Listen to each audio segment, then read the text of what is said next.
quarterback in a season. 2 years ago, he led the CFL in passing efficiency.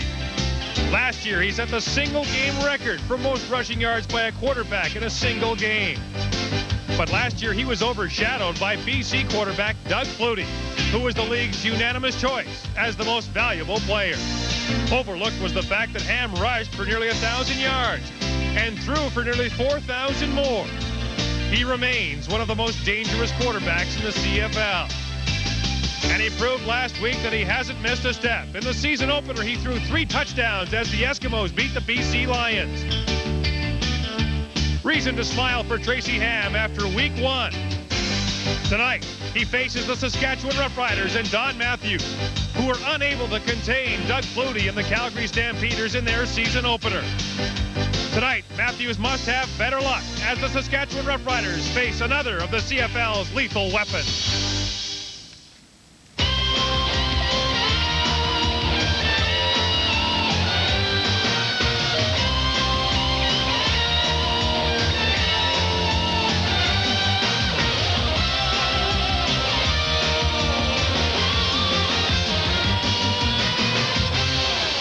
TSN presents the CFL Game of the Week.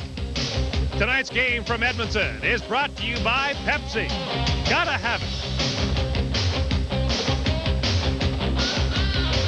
It's the 15th season of football at Commonwealth Stadium, and a pretty nice night for the Edmonton Eskimos to play their home opener. 18 degrees, the wind is swirling here, and the Saskatchewan Roughriders have won only twice in 18 regular season games in this stadium. Good evening, everyone, and welcome to Commonwealth Stadium and the Game of the Week. I'm Gord Miller. First is the coach of the BC Lions, then the Toronto Argonauts, and now the Saskatchewan Roughriders. Don Matthews has always loved to come to coach in this stadium, where he directed one of the great defenses in the history of the game. But his defense tonight gets another stern test from Tracy Ham and the Edmonton Eskimos. This after Doug Flutie and the Calgary Stampeders racked up 21 first-quarter points en route to a 44-point victory over Saskatchewan last week. Matthews prides himself as a defensive wizard. He'll have to be that and more tonight to contain Tracy Ham, who looks to be in mid-season form already. For their thoughts on the game, let's go upstairs to John Wells and Leif Patterson.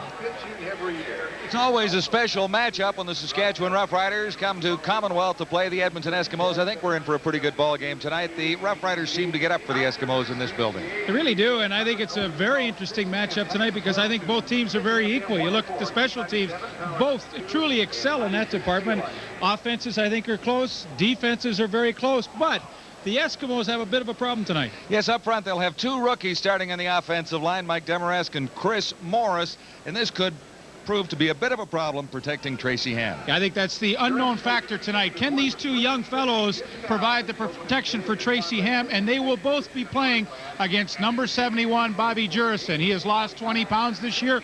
He plays the rush end in the Saskatchewan defensive scheme of things, and that means that he will always go to the wide side of the field, so he will definitely work against Chris Morris and Mike Demarest. Will they be able to handle Bobby Jurison? I mean, only time will tell. I know one thing, they're going to have their hands full because Bobby Jurison, make no mistake, is one of the best defensive ends in the league. So the Saskatchewan Roughriders look for their first win of 1992. The Eskimos look to make it 2 in a row, and it's all coming up on TSN tonight. The Roughriders, the Eskimos, were live at Commonwealth Stadium, and this is the Game of the Week on the Sports Network.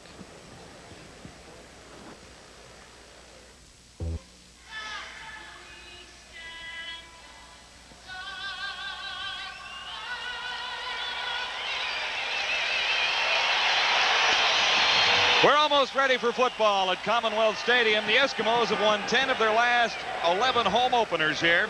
The Riders won a preseason game, and Don Matthews won his head coaching debut for the Saskatchewan Roughriders right here at Commonwealth last August.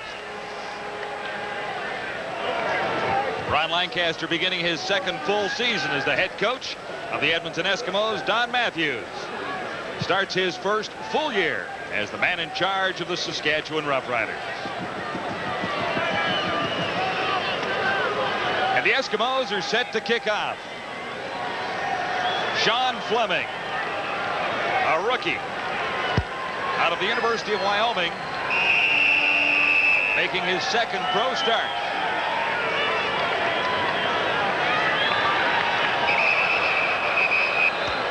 And it's a false. Well, that is the ball rolled off the kicking tee.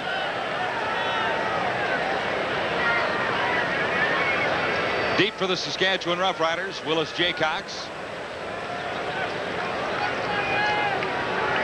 And Byron Williams. We'll try again.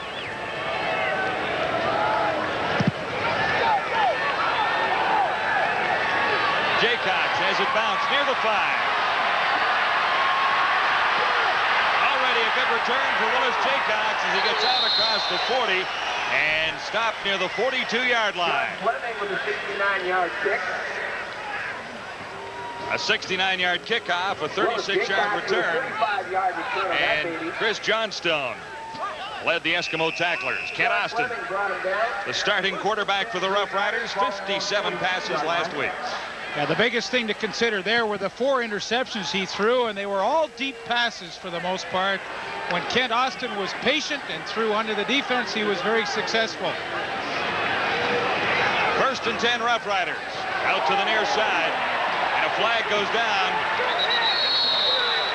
as Jaycox makes the catch and grabs close to 5 yards.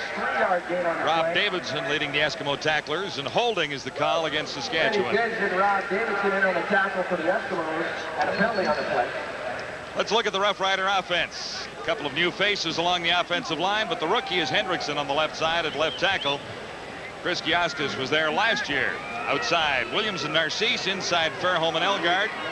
And 2 pretty good running backs used as receivers by Kent Austin. Floyd and Jones, is that the best core of receivers in the league? Well, it's right up there. I mean, you have to look at Calgary's and Toronto's. They're pretty good too. But you look at Lucius Floyd, he is yet to carry the football. He's a receiver. He's not a running back.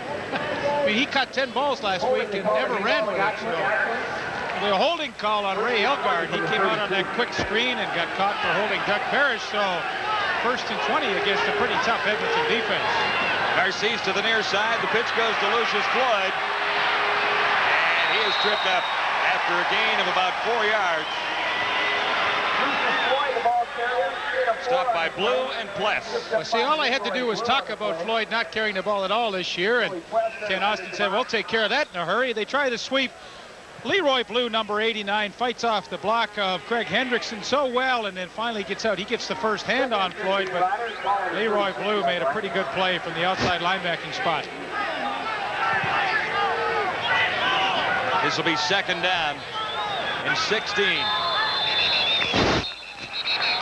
And another penalty marker.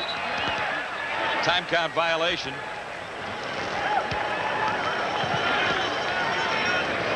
Referee tonight is Bud Steen in his 12th year in the CFL. Time count. Saskatchewan number 5, 2nd down repeated. Saskatchewan came out in a trips formation, and that means that they have Elgard, Fairholm, and Narcisse to one side of the field, and of course Byron Williams and Lucius Floyd to the short side. And both offenses will do that tonight, and what they want to do is see how the defense is going to cover it. 2nd down, 21 to go. Rough Riders at the 31. Austin near side for Byron K. Williams. And another penalty marker is down. As Dwayne Odom and Parrish combined on the tackle. It's Doug Parrish, number 14. Penalty marker down.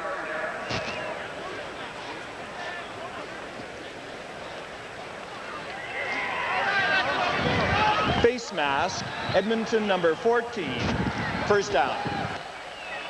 Face mask call against Doug Parrish. Last week, a rather costly face masking call against Saskatchewan's Kelly Trithart that cost the Rough Riders dearly, so they get a break on this one and a 1st down at midfield. Win ball there, BK. Win ball. You got to get your back cover. You got to get the zone. 3 receivers far side of the field. Win the ball, but up the field. This is Lucius Floyd. And Floyd very close to a 1st down. We'll see where they spot it, but he's very close to the 45, met there by Willie Pless.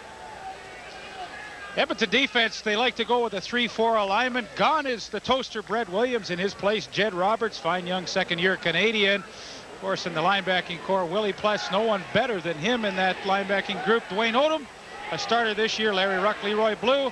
The secondary, some familiar faces, Eddie Thomas and Doug Parrish back for their 2nd year on the corners. The newcomer, Damian Lyons at the middle safety. So 5 imports start for the Edmonton Eskimos in that secondary. Just shy of the first down. Roughriders just short of the first down. All right, John, it's interesting. Twice already on their first possession, the Saskatchewan Roughriders have run with the football. Last week in their loss to Calgary, they only ran it 5 times the whole game. But they got the ball to the running backs. As you said, Lucius Floyd caught 10 and Milson Jones caught 10. This is second down, less than a yard to go. And Austin will have the first down. Another marker is dropped, however, far side of the field. Ken Austin falls over center Mike Anderson for the first down. Don Matthews talking about the running game, and we asked him why he didn't run a little bit more last week. He said, well, we got the ball to the running Offside, backs. Edmonton line, first down. Well, there's 2 ways you use your running backs, obviously, and Saskatchewan likes to play ball control with their running backs. Now, you can either run them or throw it to them quickly, and Saskatchewan did that with a great deal of success, so it's a high percentage passing game they use with their backs, and it's very effective. First down for Ken Austin. Narcisse makes the catch. And that will be another Rough Rider first down as Narcisse cut in and made the catch just inside the 30 in front of Thomas. Eddie Thomas, number 17. And that is a great catch because Damian Lyons, number 10, is coming from the middle. And you watch, he arrives there pretty much when the ball does and puts a hit on Narcisse. He knows he's going to get drilled when he goes in the middle, but that was a fearless effort and a beautiful catch. Interesting Rough Rider march.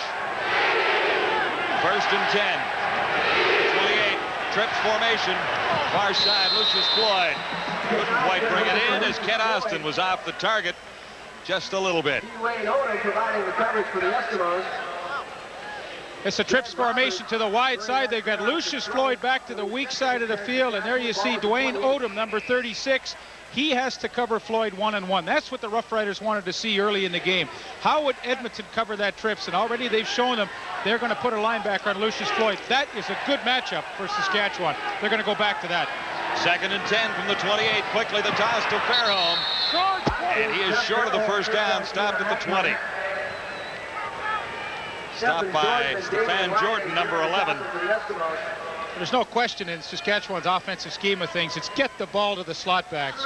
When you have a Jeff Fairholm and a Ray Elgard, I mean, those are 2 guys that you want involved in your offense in a hurry. That time Fairholm comes up a bit short, but he and Elgard together, the 2 of them had a pretty good game last week. Although they lost, they caught 12 passes between them, but no question, they are the favorites of Ken Austin. Here's Dave Ridgway. First field goal try of the night.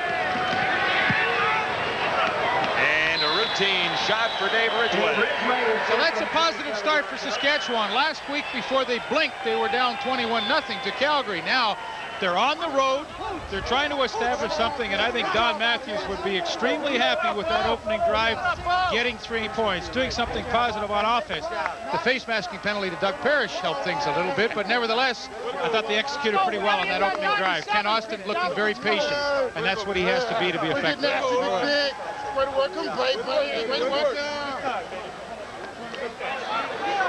Ron Lancaster led the Eskimos to victory last week against the British Columbia Lions.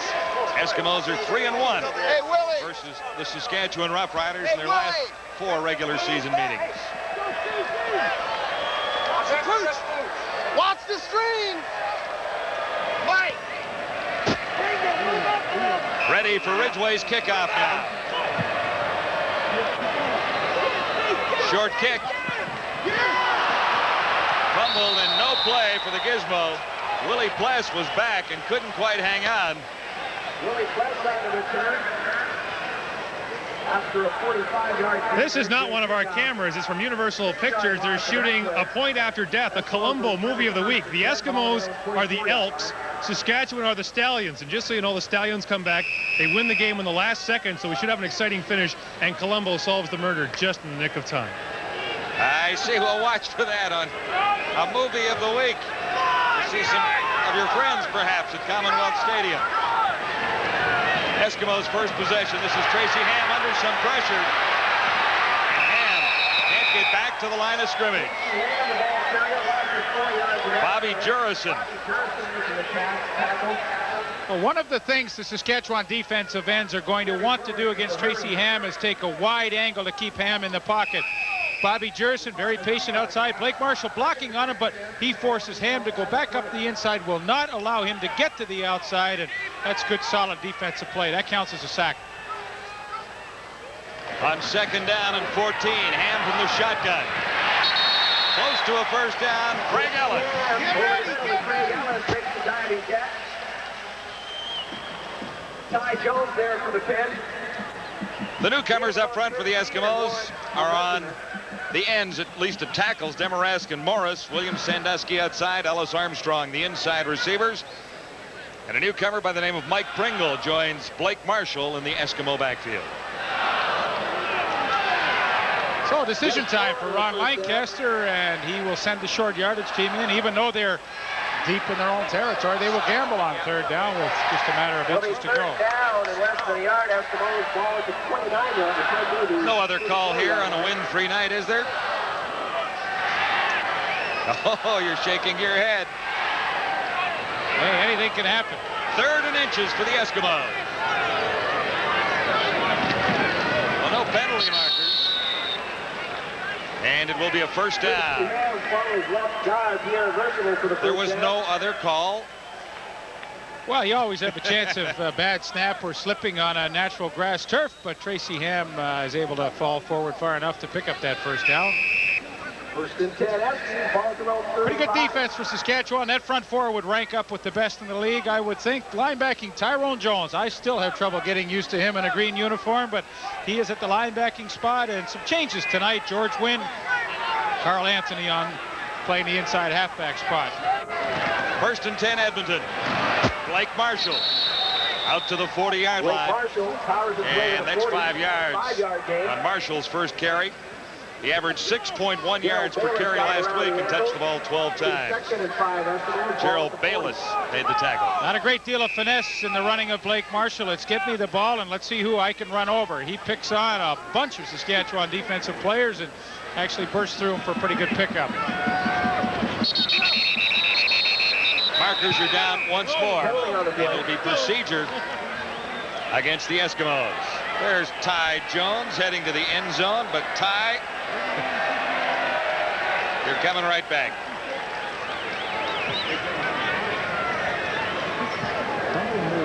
Illegal procedure. Edmonton 6-0. 2nd down repeated. That's the newcomer, Chris Morris, at right tackle. Tough spot for these two young offensive tackles, Chris Morris and Mike Dumaresque.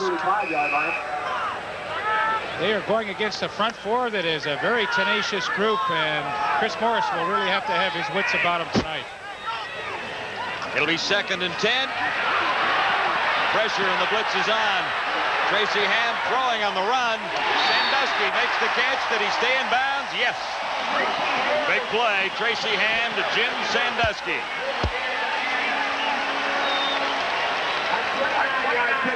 Tracy Ham does an unbelievable job to get away from the pressure. He's rolling to the wide side of the field, but the pressure from Tyrone Jones up the middle forces him back against the grain, and then Jim Sandusky, who was working against Vincent Donaldson, he broke off his quarterback, or his pattern rather, worked back to the quarterback, and they connect, and that's a pretty impressive play. Only a result of a good scramble by Tracy Ham. A 23-yard gain.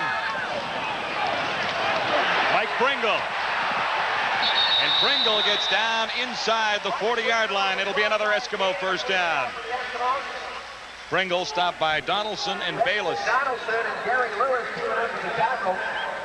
Mike Pringle, really not a scat back type like Reggie Taylor was with the Eskimos last year. He's more of a straight ahead runner. Here you see he just finds a hole. Now he slashes straight up through it, breaks the tackle, and gets a pretty good gain. The jury is still out on how well he can catch coming out of the backfield. They hope to find that one out in a hurry, but he showed a pretty good effort there on the run. Eskimos now at the Saskatchewan 40 on first down. Ham slips, and he's caught by Bobby Jurison. Bobby Jurison making the catch for Saskatchewan. 10-yard loss for the play for the Eskimos. Well, we talked about the offensive tackles of Edmonton, Dumaresque and Morris. They will get some help, obviously, from Blake Marshall. He's a good blocking back, but there you see he drops his head, and Bobby Jurison just swim techniques right around him. Tracy Ham is dead in the water. You cannot drop your head when you're trying to block somebody. 9-yard loss. And from the shotgun. Stepping up, Craig Ellis.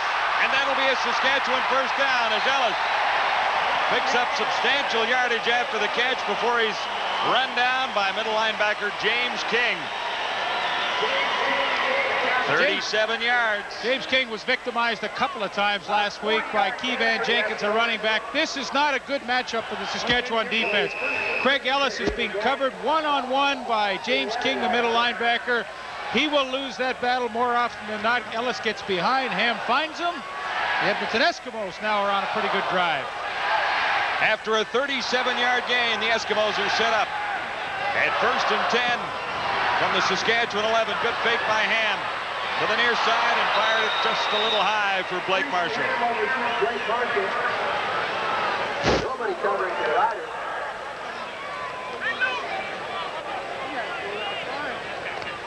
Take it down. Tracy Ham good on 17 of 30 for 328 yards and a couple of touchdowns in last week's win over the BC Lions. 2nd and 10 Eskimos from the Saskatchewan 12. Shotgun again. Ham with time. Sandusky the catch. Stopped at the 5.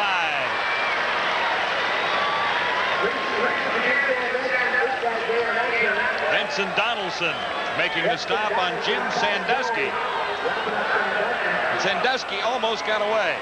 Well, he's hoping that they can clear out for him. Craig Ellis runs deep and Sandusky comes underneath, and on a play like that, 2nd and 10, they're hoping he can catch it around 7 and pick up the other 3. Now, a good tackle by James King keeps him short, so another decision for Ron Lancaster. And it looks like he's going with a field goal unit to get things even here. Yeah, you don't want to drive the ball all the way down the field that well and come away with nothing. I mean, this is early in the game. Take the 3 and establish the fact that you are on the scoreboard. Sean Fleming good on 3 of 4 last week. Roughriders lead at 3-0, and Fleming looks to tie it up for the Eskimos. Glenn Harper will hold. Fleming has his 4th CFL field goal. So 2 good drives to begin this ball game. The Roughriders scored first. The Eskimos roar right back to get even. On the Saskatchewan Roughriders sideline, Roger Aldag playing in his 17th CFL season, his 255th game in this league. He has now moved ahead of Dave Cutler and is closing in on Lancaster. First, he has to pass Lloyd Fairbanks, and he's got a ways to go to catch his former teammate Ron Lancaster. Now, I'm not sure after 17 years he's got 33 games left in him. I don't know if he's going to catch Ronnie on that one. That's I think he'll end up 2nd. Yeah, could be 2nd all time. He'll get past Fairbanks. I think Ronnie's record's pretty safe there. What was that, 285? 285 or 287, yeah. That's a lot of hits. Of tickets to the great family show. 288. Rogers had a great career. Boy, I remember him as a rookie from Gull Lake, Saskatchewan. Of 500 people up there. On the return, Willis Jaycox. Not quite as successful this time as he gets the Roughriders up near the 30. 23-yard return after a 68-yard kickoff. Chris Johnstone led the Eskimo tacklers. Gord? Willis Jaycox has had quite a day. About an hour before the game, he got a piece of apple stuck in his throat and was taken to the Royal Alexandra Hospital here, where they managed to dislodge it, get him to the stadium in time, and he'll play the full game today, they say. Well, he had a great game last week, Willis Jaycox. 1st and 10, Saskatchewan. Austin from the 30. On target for Ray Elgard. Elgard breaks a tackle to get the first down, and he's forced out by Larry Ruck, number 47. Game pushed out of bounds by Larry Ruck. First down for Saskatchewan. Enos Jackson's covering Ray Elgard 1-to-1, and they have had some tremendous battles over the course of their careers. And Jackson actually giving Elgard quite a bit of room here as he breaks to the out. Not a lot of pressure from Jackson, and Ray Elgard, big, strong slot back, breaks a few tackles and has a nice pickup. Another first down for Saskatchewan, far side. The catch is made short of the first down as Eddie Thomas came up to make the tackle. Benny Good with the hurry for the Eskimos. Don Narcisse, 2nd catch of the game. 4:15 to go in the opening quarter. It's all even at 3. Both teams have had long drives for field goals. Will make it 2nd and 6, Saskatchewan. Ball at the 52. 2nd and 6, Roughriders at the 52. Blitz is on. Austin gets away. A pass to the near side for Byron Williams. It was well off target. Williams had 2 receptions for 50 yards and a touchdown last week. Doug Parrish providing the coverage for the Eskimos. Austin threw 3 touchdown passes, but before he did that, he threw 3 interceptions. It's been much more patient so far here tonight in the first quarter, but keeping the ball underneath that Edmonton defense. Come down, hey, move, come down hard. Mike Lozecki, his first punt of the night. Just go, man. You just come on down, Bobby.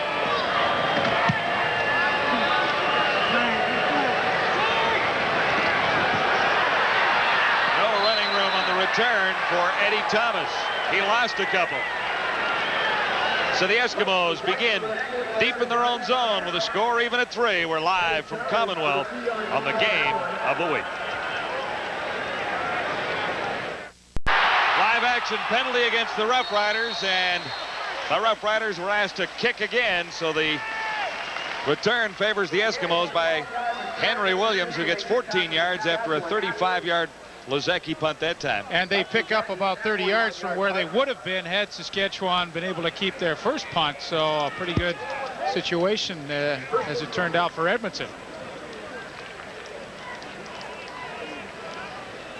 At halftime, do not go away. The entertainers feature tonight is spectacular. Sorekos, Izakovic, defensive tackle from the Calgary Stampeders against Doug Parrish, corner for the Edmonton Eskimos, who you are watching tonight. Darrell K. Smith does a superb job hosting this halftime feature, and you folks at home will really enjoy it. Stay tuned for that. You'll also be able to vote for your favorite between those two gentlemen. That's right. After the half and the third quarter, we'll give you a number to call and see who you like best on this week's edition of The Entertainers. Bob Foley of the Roughriders won it last week with a great country rendition of a song that I can't remember the title of, but it was terrific. He was good. I tell you, tonight the two guys are better, though. These guys are good. Everyone else who hasn't been in a 3:14 to go in the opening quarter. It's 3-3. Roughriders and the Eskimos. 2 good drives to open the ball game. And we'll join Gord Miller on the sidelines. Gentlemen, we talked to Don Matthews this morning about what he expected from the Edmonton Eskimos. He said last week they played primarily man-to-man defense. Just talking to some of the players on the sidelines, Edmonton is playing completely man-to-man defense, but they're disguising it a little bit. Right now, the Saskatchewan Roughriders are looking to make adjustments. A couple of times, Ken Austin, who was one of the league's best readers of defenses, thought he saw a zone. What he was in fact seeing was man-to-man defense, and that's why they've misfired so far. But look for Ken Austin to get things to the slots pretty quickly when the Riders get the ball back.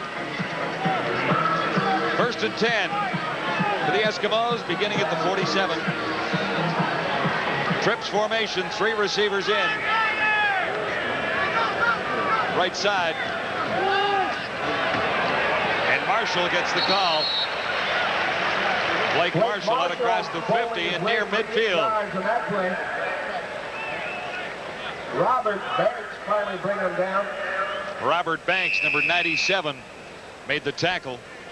Seems like the Edmonton Eskimo offense has always been able to get pretty decent production on first down. They're a running play. Blake Marshall picks up 7 yards, 2nd and 3 for Tracy Ham now. Here's where you could get a defense off balance. What do you do? Run or pass? You run with Mike Pringle, but not that successfully. He stopped short of the line of scrimmage. Nice job. Gary Lewis, number 79, was in the middle of things, and so was the middle linebacker, James King. So a big play for the Saskatchewan defense. Well, 2nd and 3, you would think that Edmonton should convert that quite easily, but some excellent penetration up there from Robert Banks initially, and the play just never was able to develop. Glenn Harper was not at the Edmonton Eskimo training camp. He joined the team just prior to the season beginning.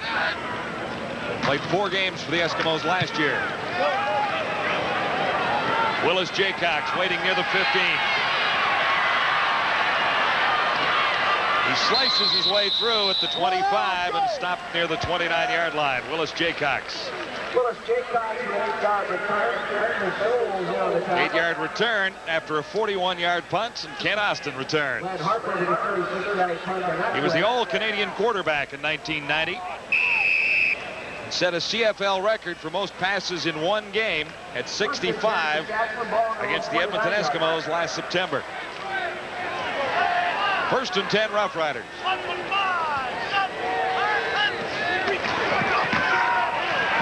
Draw play to Milson Jones, his first carry, and he's more than halfway to a first down. Both teams have been successful using this play. They go to a trips formation, 3 receivers to the wide side, 2 to the short side, 1 remaining back, the fullback. In both cases, Blake Marshall had a good carry on the last series for Edmonton. Now Milson Jones, same type of play. He's the only back remaining. Edmonton defense thinking pass. They cross them up with a run and get about 7 yards. 2nd and 3, Roughriders. You'd think both teams are using the same playbook tonight. You said there were similarities. They are.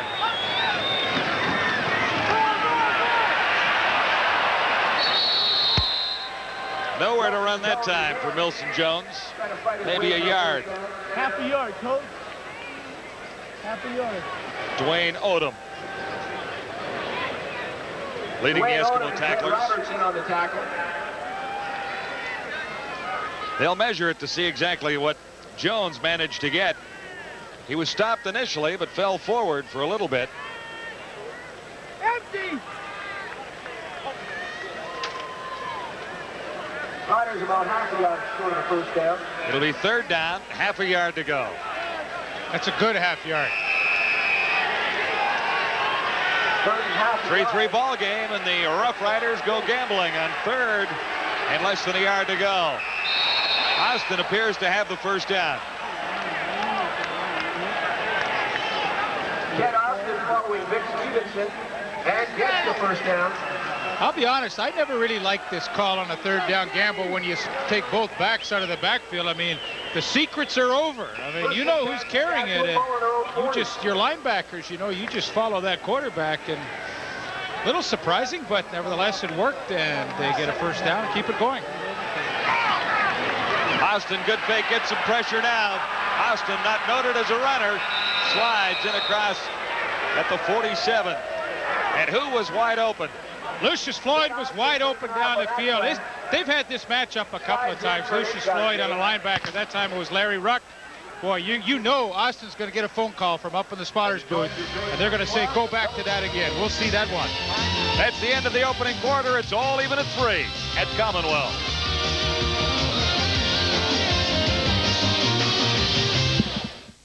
What makes... Ready now to begin the 2nd quarter at Commonwealth in Edmonton. Kent Austin picked up 5 yards in the last play. This is 2nd and 5 as Austin looks under the cover for Jeff Fairholm. Fairholm beats 1 and comes up with a first down out near the 50. Stopped by Lyons. And what might have been on a play before the Austin run. Yeah, let's go back and look. Here's Lucius Floyd out here. Here's Dwayne Odom. He's going to blitz. This leaves Larry Ruck to cover Floyd one-on-one. Let's roll it. Austin had a run with the football, but what might have been. Look at Floyd gone deep. He's waving, screaming, but Austin couldn't find him. They're going to come back to that one, trust me. Floyd gets the call this time on 1st and 10. He has about 4 yards. Fairholm picked up 18 in the previous play to set the Roughriders up with a 1st and 10 at the 52. Leading the tacklers that time for the Eskimos was Larry Ruck, who's new in the middle for Edmonton this season, replacing Danny Bass. Numbers from the opening quarter. Pretty darn close overall. 5 first downs for the Roughriders, 4 for the Eskimos. Total yards favors the Eskimos, but on the scoreboard, it is even at 3-3. Early in the 2nd quarter. Trips formation far side. Austin looks to the near side of the field. And for Don Narcisse, he makes the catch. But is he in bounds? They really is. Narcisse working against Eddie Thomas. Eddie Thomas pushing him out of bounds. It'll be a Roughrider first down. Austin has been very effective in moving his football club so far tonight. Well, he's been getting some pretty good matchups across the field. That trips formation really isolates some guys on the weak side, the 2 receiver side, and Ken Austin has found some good matchups so far. That time, Don Narcisse had a lot of field to work with. He made a great catch along the sideline. Pitch to Lucius Floyd on first down. Penalty marker is down, and Floyd is dropped inside the 30 at about the 27, met by Larry Ruck. Brought down by Larry Ruck and a penalty flag down.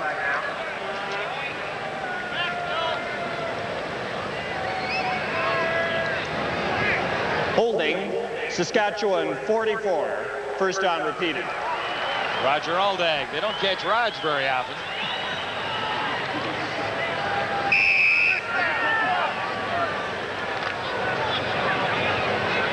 It'll be 1st and 20 for the Roughriders. Now at the 41.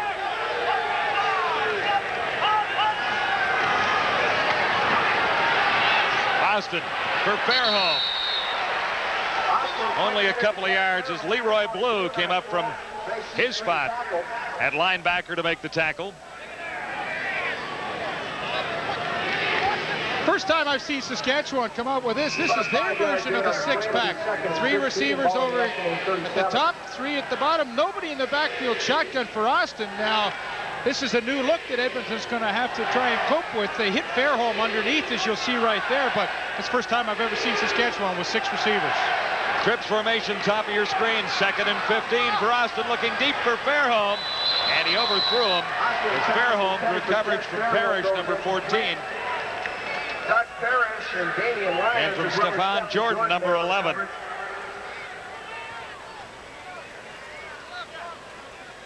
This will be a long field goal try for Dave Ridgway. Perfect on the night. But his first was from 27 yards. This from 44 yards away. Ridgway's longest this season is from 42.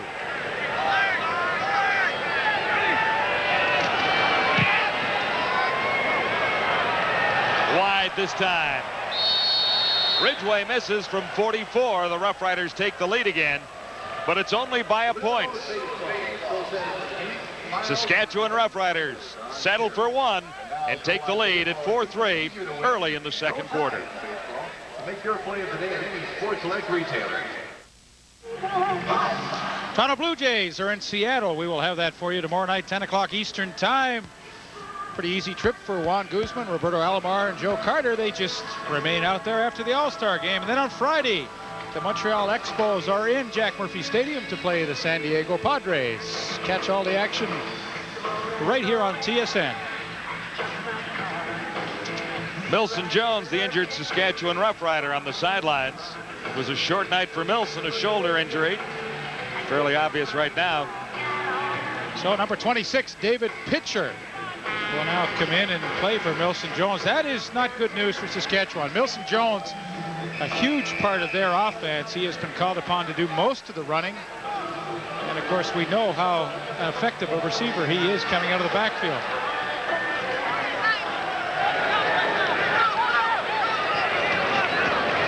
Eskimos 1st and 10. Pressure on Tracy Ham by Gary Lewis. He gets away, and Ham for Sandusky. Almost. Sandusky racing down the sideline. And he was in behind the cover for a split second. Sandusky on that play. Stacey Harrison covering for Saskatchewan. Once again, the ability of Tracy Ham to buy some time for himself. Gets away from Robert Banks, the defensive end, and Sandusky almost came up with a super catch. Tracy Ham, you know, you think of him as a running quarterback, but it's that elusiveness to avoid the pass rush that I think is his greatest attribute. Markers down as Jurison stepped across the line. But the penalty will go against Saskatchewan for procedure. Come on, Chris! Or against Edmonton for a procedure. Yeah, Chris Morris. Illegal procedure, Edmonton number 60, 2nd down. Chris Morris puts his hand down, and then he takes it off the ground to try and readjust himself. And once you put that hand down, you are committed to staying stationary until the ball is snapped. Bobby Jurison saw it. He moved, and illegal procedure. This will be 2nd and 15. Ham from the shotgun. Pressure is on. Ham steps up. And he'll take off. Brought down by Charles Anthony and Tyrone Jones. It's a block from Blake Marshall.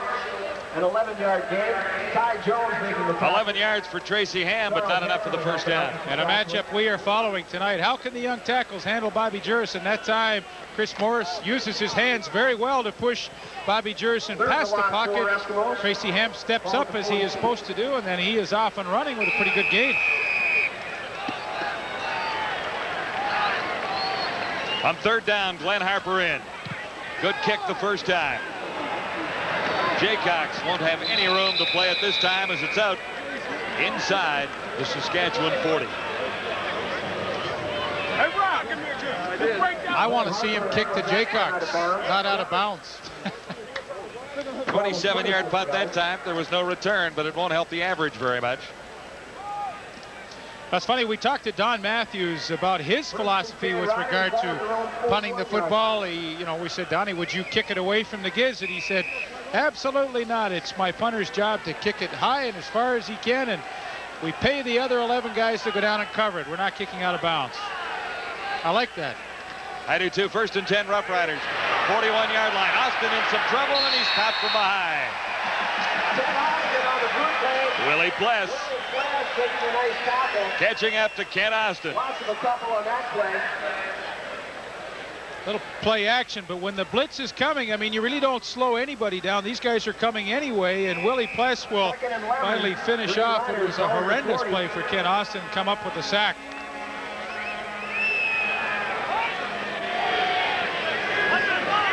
Pless had 5 tackles, 2 for losses last week, creating another loss there. So Austin from the shotgun on 2nd and 11. Elgard had it and couldn't hang on. Slightly behind him, but Elgard had a chance to make the catch in front of Enos Jackson. Saskatchewan continues to use trips to the wide field. There's Fairholm running here now. Elgard's going to come here. Damon Lyons, the safety, moves up. He covers the third receiver. Let it roll now. Elgard, nice position, does everything right. Good throw. Just can't hang on to the football. But boy, they had the right play called there. Quick series for the Roughriders. Lozecki is in again.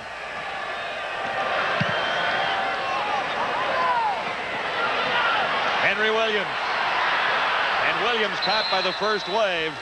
Limited to about a 4-yard return at the 35. See, that's the Don Matthews philosophy right there. Kick it high and long and let the other 11 guys worry about making the tackle. I don't know how high it was, but it was 43 yards long. Without much of a return. First and 10, Eskimos ball just inside their own 35. There's Bruce Boyko, Stephen Jordan trying to stay with him, but a good hustle job by that entire punt cover unit of Saskatchewan.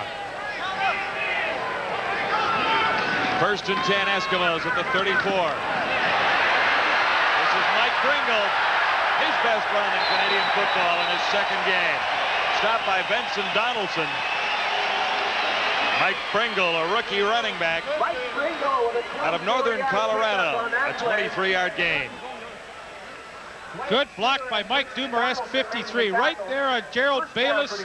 Creates a nice hole for Mike Pringle 23 yards later. And Pringle's had a couple of good carries here in the first half. He hasn't seen the ball through the air, but on the ground he has looked pretty impressive.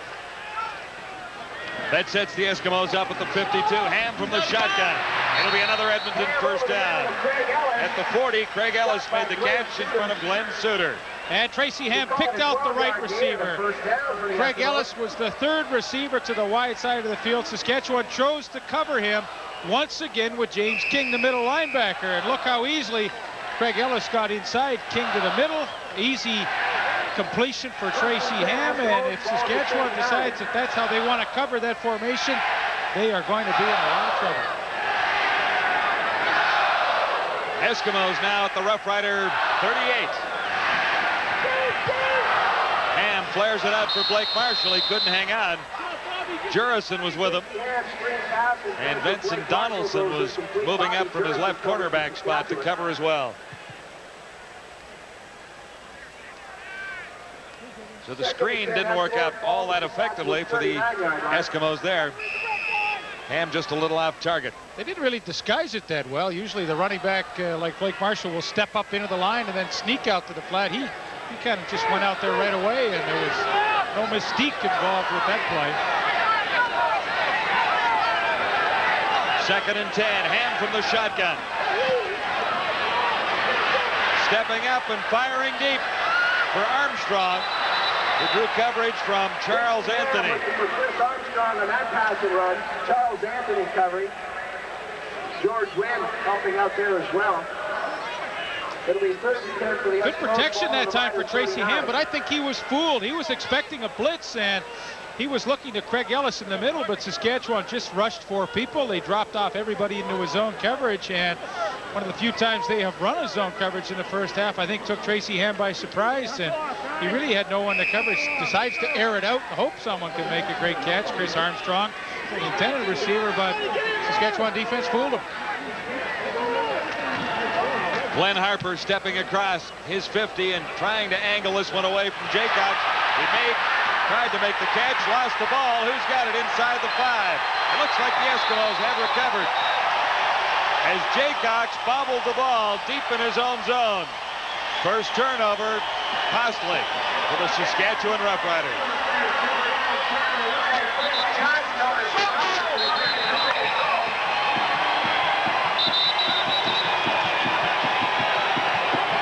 Leaf, I don't know who's got the football under that, but the indication was the Eskimos recovered.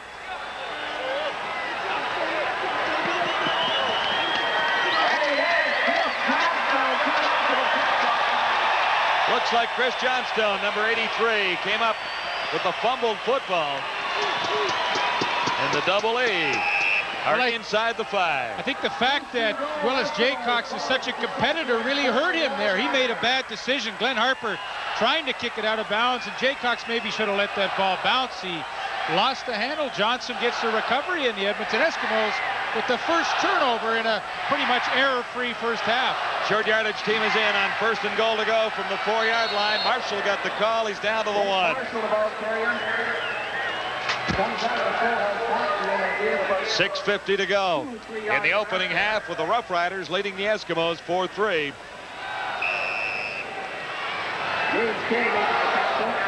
Eskimos 2nd and goal to go. Now at the 1.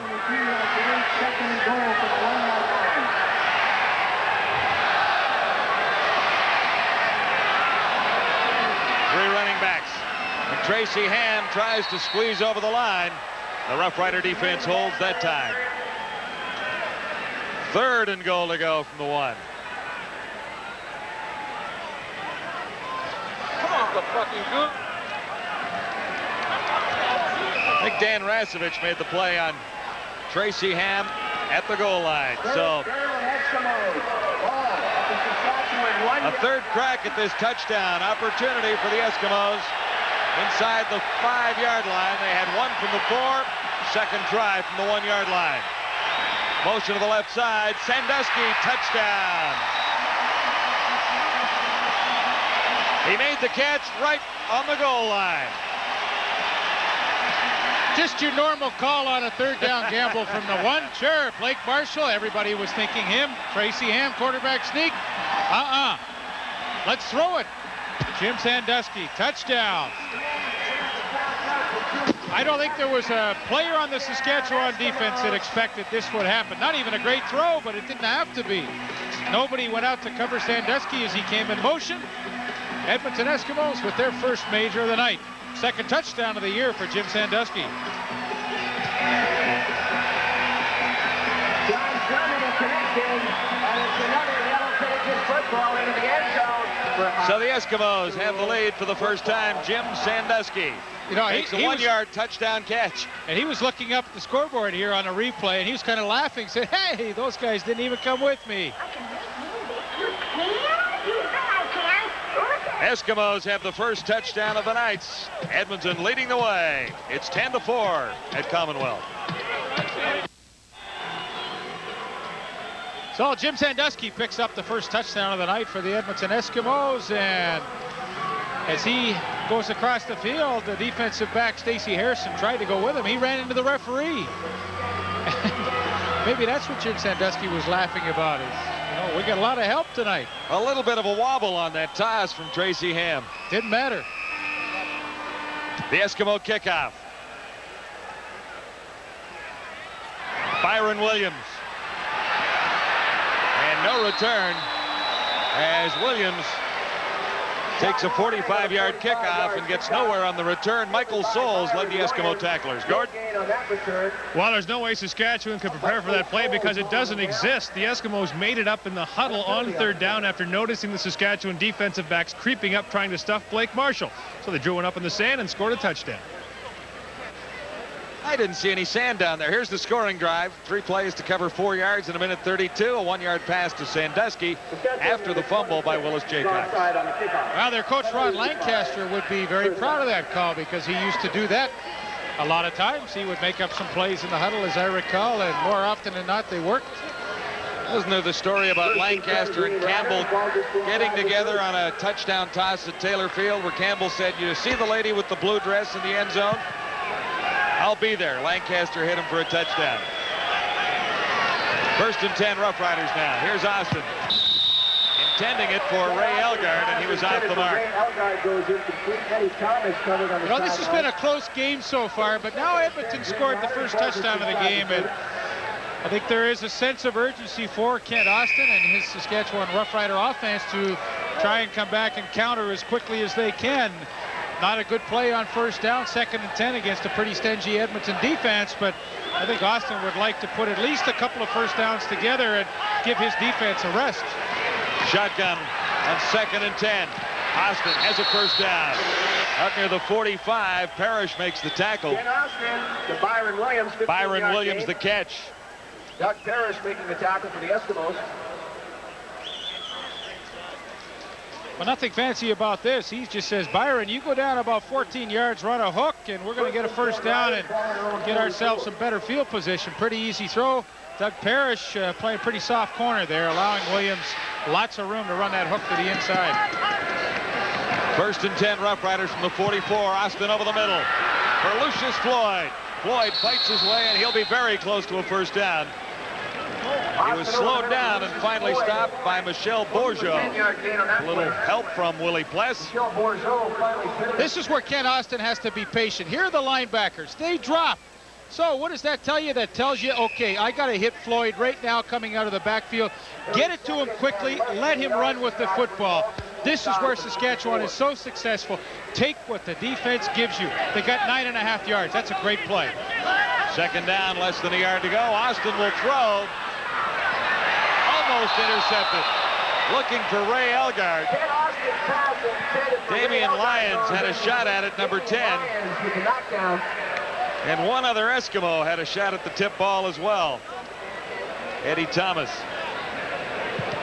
They obviously had a mistake on communication, and Kent Austin felt the receiver, Ray Elgard, was going to go deep. He broke the pattern off, and the only people that could make the play were the defensive backs. They could have had an interception there. So the free play is over. This is 3rd down, less than a yard to go. Some early motion from the Eskimos, and we'll see what the infraction was. We talked about 3rd down gambles earlier, Leaf.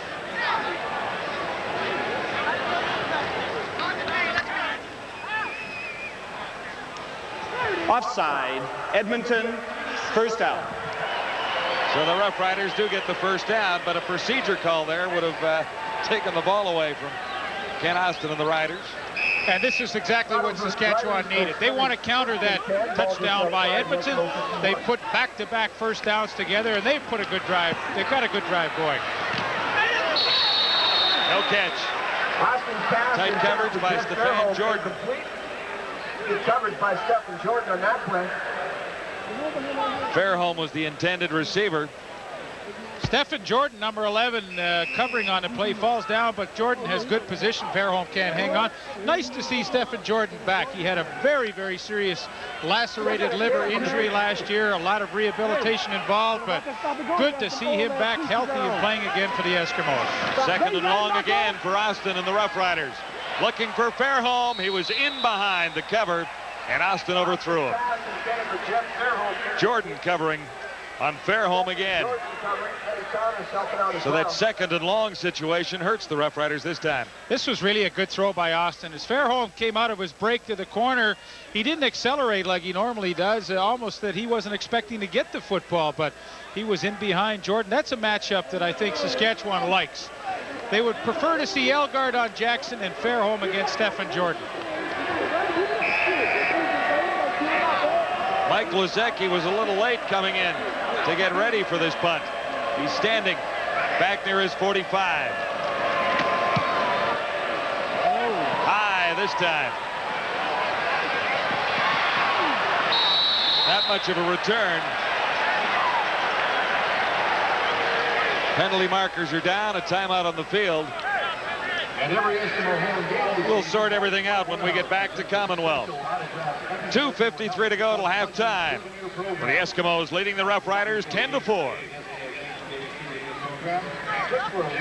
Eskimos lead the Roughriders 10-4. A no yards call against Bob Foley of Saskatchewan sets the Eskimos up with a first down at the 33, but that's not all that happened on the previous play. So you think you want to play special teams? Well, just ask Bruce Boyko how he feels about this treatment. He's held, slammed to the ground by Leroy Blue. He still has to get up and try and cover the kick. Here comes Stephen Jordan, hits him in the face. I mean, this is not a lot of fun. Is there more? I don't know. I hope not. No, he's all right after that. He missed last week's game, Bruce Boyko, and dresses for this one. In his second year with the Roughriders out of Western Michigan. First and 10 now, the Eskimos. Blake Marshall. Hard running inside for Marshall. Stopped by Glenn Suter. Last man back for Saskatchewan safety. Watch the hole created by the Edmonton offensive line. The draw. Good lead block by Mike Pringle on Tyrone Jones. And Blake Marshall with some hard pounding running of his own. First down pickup. From the 45. Ham with 3 receivers each side. And Pringle can't make the catch. That's number 20, Mike Pringle. Tracy Ham pass intended for Should have Mike had that Pringle. one, Mike. Well, this is what they wondered about Mike Pringle. Could he catch the football? He should have had that one. Bobby Jurison, let's check in on him. They don't block him. They didn't need to because they were going to throw the ball so quickly. They didn't worry about trying to pick him up, but Mike Pringle should have had this one. Second and 10. Well, the blocking was set up in front of him, too. He could have had some good yardage. Trips formation to the near side with 3 receivers for the Eskimos. On second and 10. Ham under pressure now. But Ham can get a first down. He does. Stepping up near the 40-yard line.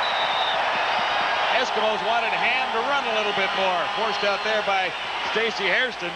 Nice run there for 26 by Tracy Ham, who only ran for 12 yards last week against BC.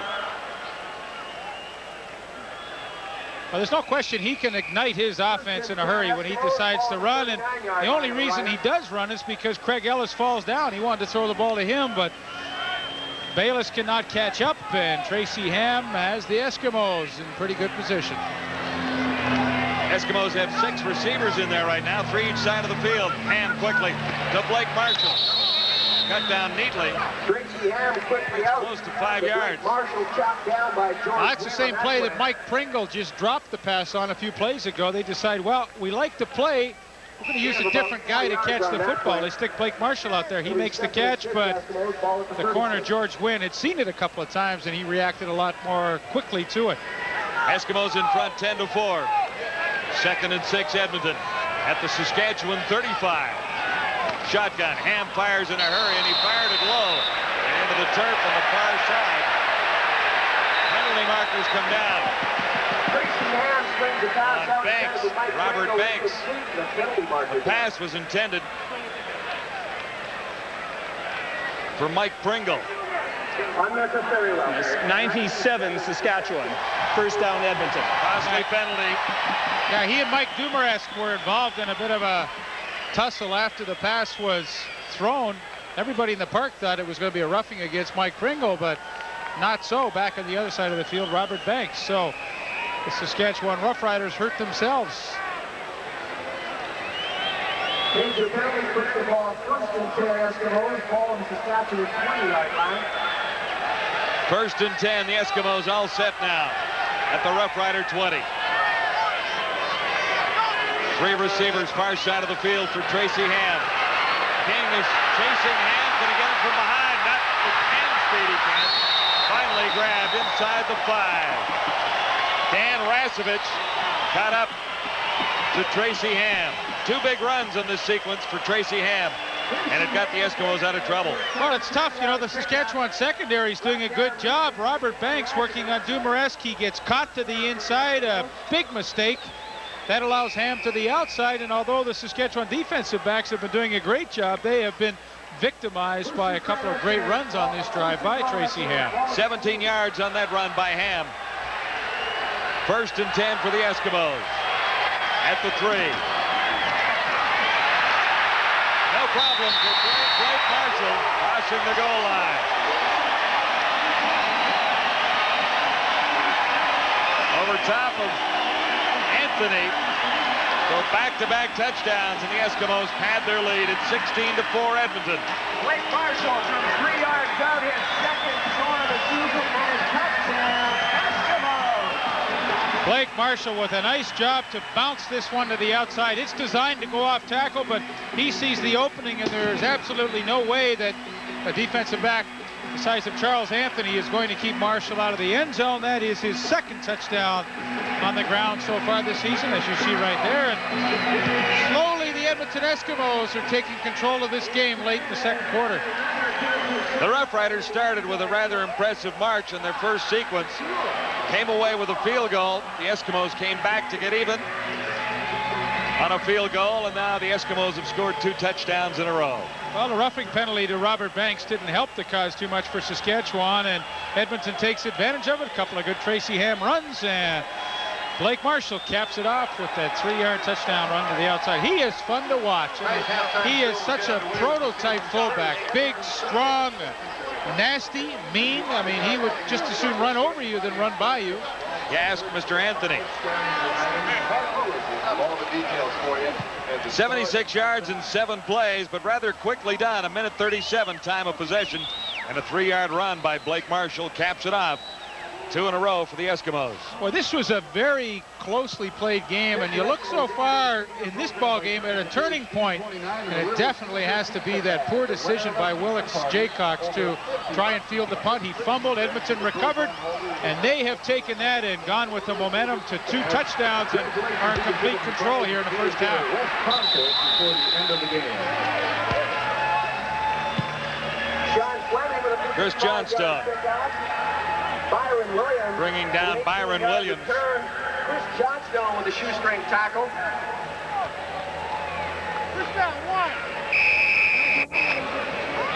You know, Don Matthews' philosophy, living on the edge, and you know, sometimes a team is searching for an identity, and Jaycox maybe lived on the edge there. He got caught by that. Austin fired that one behind his intended receiver, Lucius Floyd. Decent pressure by Willie Pless. Yeah, this is an Edmonton defense that's playing with a great deal of confidence right now as we wind down here in the first half, but they have picked up they started off strong, but they have even picked up the tempo more. And Kid Austin seems all of a sudden a little unsure of himself, exactly what he wants to do offensively. And again, he's facing 2nd and long, 2nd and 10. Blitz is on. Austin fires for Narcisse. He made the catch. And he'll be very close to the first down. That's the 2nd time he's made a spectacular catch, keeping his feet in bounds on the sidelines. He is awfully close to that first down, and this would really be a lift. Saskatchewan, with 1 minute and 2 remaining in the half, has plenty of time to march down the field and try and answer the last 2 touchdowns that Edmonton has scored with maybe one of their own. 17-4 right now, Edmonton leading on touchdowns by Sandusky and Blake Marshall. Riders short of the first down. 3rd down, less than a yard to go. And 1 minute 2 till halftime. 30 centimeters, ball on the 48.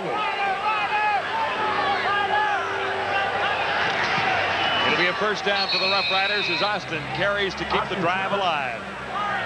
Stay with us at halftime. We'll have a sports update, as well as the entertainers. Shreko Zizakovic versus Doug Parrish, with your host, Darrell K. Smith. It'll be a lot of fun. Here's Austin, first down. Elgard wrestled down inside the 50. Blue and Enos Jackson get to Ray Elgart.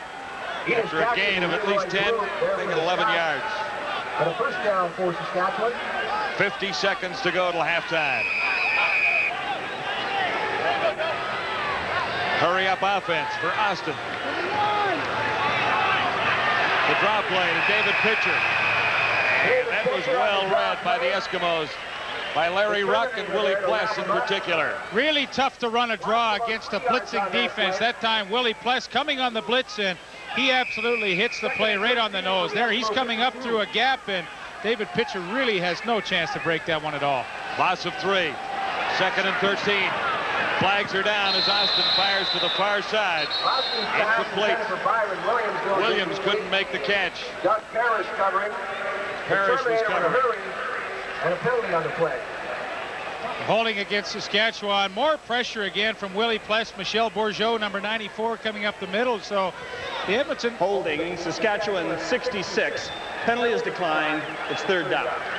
Mike Anderson, the center, but the Edmonton pass rush is somewhat confusing the offensive line of Saskatchewan right now. They run a 3-4 defense, and you really never know where the linebackers are going to come from. But the fact is, you know they're coming, but Saskatchewan right now not able to pick them up. Ken Austin paying the price, throwing the ball much before he's ready. Mike Lozecki standing at his 45 into the final 30 seconds of the opening half at Commonwealth. The Eskimos leading the Roughriders 17-4. Henry Williams at the 5-yard line, 15-yard line. And he gets up to the 20. Met by Bob Poley, Dan Rasevich, Kelly Trithart. 5-yard return, a 37-yard punt. Henry's had a pretty quiet night so far. I don't think he's caught a pass, and his punt returns have been minuscule. Willis hasn't exactly dazzled at the other side. Willis Jaycox. No, he hasn't. His fumble set up the first touchdown.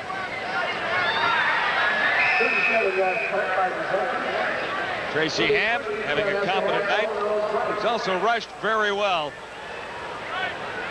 One big gain of 27 yards. 1st and 10 for the Eskimos. At the 20. Breaking his 2nd big run of the night. Out to the 50. Finally stopped by Stacey Hairston. A 30-yard run for Pringle. He lost it, and Donaldson comes up with it.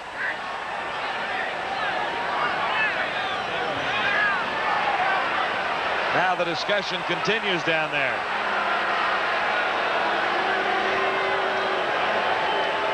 .12 seconds to go. No fumble. 30-yard pickup for Pringle and a first down for the Eskimos. Great block by Greg Marshall on Tyrone Jones right up the middle. That springs a huge hole for Mike Pringle. He is able to hang on to that fumble. At the end, the Edmonton Eskimos will call a timeout with 12 seconds remaining to have a little conference on the sidelines and see what they're going to do. But up front on the offensive line for Edmonton, we wondered how they would fare tonight. So far, I think they've done an excellent job in the first half. Jurison was having some early success, was he not? Getting in a little bit, working against a little bit, but Morris. it really hasn't been a factor. Let's put it that way. I mean, Jurison's going to get his pressure. I mean, he's good enough that he is going to do that, but it hasn't been a factor in the game. Good point. 3 receivers, far side of the field for the Eskimos. Tracy Ham picks up the gizmo, Henry Williams. And he gets across midfield. With 7 seconds to go, first catch of the night. Vincent Donaldson made the stop on Henry Williams. Well, Tracy Ham now is thinking 7 seconds, 2 plays to go. I got to get 1 play, and I need about 12 to 15 yards so my kicker has a chance. Shotgun. 3 receivers near side this time. Ham looks for Craig Ellis, and steady Craig. Tracy Ham to Craig Ellis, 14 yards. Down to the 40, but that will be the last play of the opening half. So the Edmonton Eskimos take a 17-4 lead over the Roughriders to the dressing room at halftime at Commonwealth. Almost ready to begin the second half in our game of the week with the Edmonton Eskimos leading the Saskatchewan Roughriders 17-4 at Commonwealth.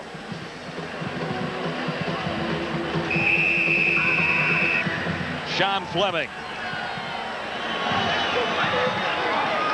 Byron K. Williams on the return for the Roughriders. Room to the near side for Williams for a moment, but he's stopped at the 32. Sean Fleming with a 60-yard kickoff. Leading the Eskimo tacklers, Chris Johnstone. 17-yard return after a 60-yard kickoff. And Austin gets ready to try and rally the troops to begin the second half. Stat story from the first half favors the Eskimos on the scoreboard, as well as in the numbers department. Total yards 261 compared to 170. And net yards 252 for the Edmonton Eskimos. Second down, make it first down.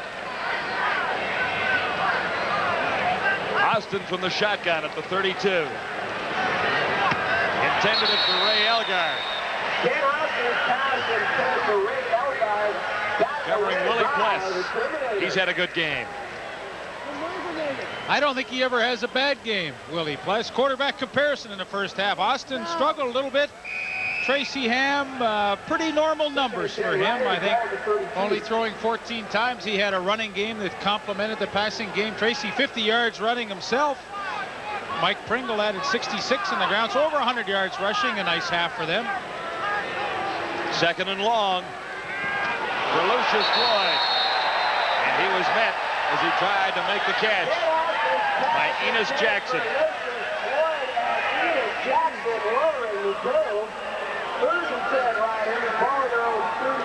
The blitz is coming. Austin has to get it away quickly, and just as Lucius Floyd touches the football, Enos Jackson times it perfectly, and nobody would have been able to hang on to that one. Enos Jackson, one of the harder hitters in the defensive backs around the league. On third down, Mike Lozecki is in, standing back near his 20.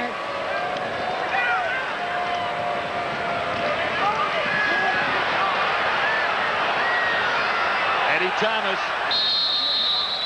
Penalty markers are down back near the 40. As Kelly Trithart made the tackle, a 5-yard return, a 38-yard punt. Kelly Trithart making the tackle and a penalty on the play. No yards against the Roughriders, it would appear. Tyrone Jones got a head of steam up and couldn't put the brakes on. I think he's the one that will get flagged. No yards. Saskatchewan 35 on the run back. First down. You got it, Leaf. 13:51 to play. Third quarter just underway. The Eskimos leading the Roughriders 17-4. Riders won here in preseason. And they won the Don Matthews debut back here in August of 1991 when Matthews brought the Riders in as the head coach for the first time. Right now, the Riders in some difficulty with the Eskimos starting out the second half. Great field position at the 55. Mike Pringle. Mike Pringle, the ball carrier. Gain of close to 4 yards. Gain of close to 5 yards on the play. James King making the tackle. Randy Ambrosie's had some troubles at the half with a back spasm. The doctors were stretching it between plays. Should he go out, they'd be really thin at offensive line, where Blake Dermott is already on the sidelines, having injured his knee in practice on Monday. Second and a long try, and Eskimos ball just outside of Saskatchewan 50. 2nd and 6. And far side. The catch is made by Armstrong. Number 77, Chris Armstrong. Chris Armstrong fights his way for a first down on a 17-yard pickup. Armstrong got 2 for 31 yards against BC last week. Donaldson and Rasevich putting the stop on Armstrong that time. This is really a tough spot for the Saskatchewan defense. They trail by 13, and on the opening drive of the third quarter, they really have to do something big to keep their team in the game. Tracy Ham in full control here. And Saskatchewan will get a bit of a break, as Edmonton, I'm sure, will be called for illegal procedure. But the Saskatchewan defense has to really pull up their socks and try and get their team back into the game, and that has to occur now. Illegal procedure. 60 and 53 Edmonton. First down repeated. Well, both newcomers got caught that time. Mike Dumaresque and Chris Morris. They've done a decent job Eskimos. Ball at the Working up 39 front on yard this line. Eskimo offensive line that has been riddled by injury. First and 15. Ham will work from the shotgun. The trips formation left. Charge is on, but Ham eludes it. Fires for Craig Ellis. He'll be close to a first down. Big play for the Eskimos. And Ellis has made 3 rather key catches tonight. But Tracy Ham has picked out the desirable matchup every time. Every time Ellis is covered by James King, Tracy Ham finds him. Now he gets good protection on the rollout, and there's Ellis, and James King can't stay close to him. And that's no disrespect intended to James King, but I think they're asking him to do something that he's not capable of doing. That's a mismatch. That's not fair for James King. They need a defensive back on a Craig Ellis. 2nd and 1 after a 14-yard gain. Marshall tripped up Blake Marshall, the ball carrier. by Gerald Bayless. By Gerald Bayless. See where they spot the ball. He'll likely get the first down anyway. He's on the stick. But they'll measure. Going back to James King, you know, there's 2 ways to cover the 3rd receiver. You either do it with a linebacker or you do it with the middle safety, Glenn Suter. Obviously, they don't want to cover Suter and bring him up man-to-man on an inside receiver like Ellis, so it falls into the lap of James King, and quite frankly, it's too difficult a task to try and undertake. Blake Marshall was slowed down, but not before he picked up a yard for the first down. And the Eskimo drive continues. Edmonton leading 17-4. 11:32 to play, 3rd quarter.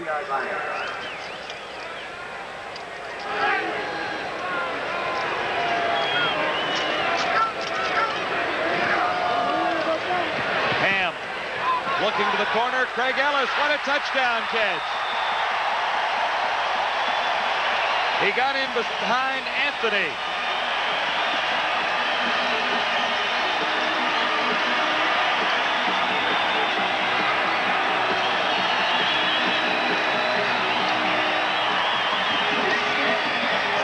Great touchdown catch by Craig Ellis. First of the season. Nice execution. Ham rolls to the wide side of the field. This is a throwback to the inside receiver. A corner pattern. He gets behind Anthony, and that's a lovely pass and catch.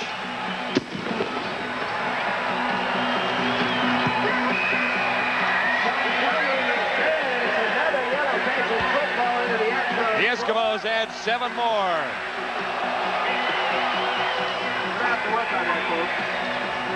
Here's a look at the last one. Tracy Ham to Craig Ellis. A perfect combination as the Eskimos move out in front, 24-4.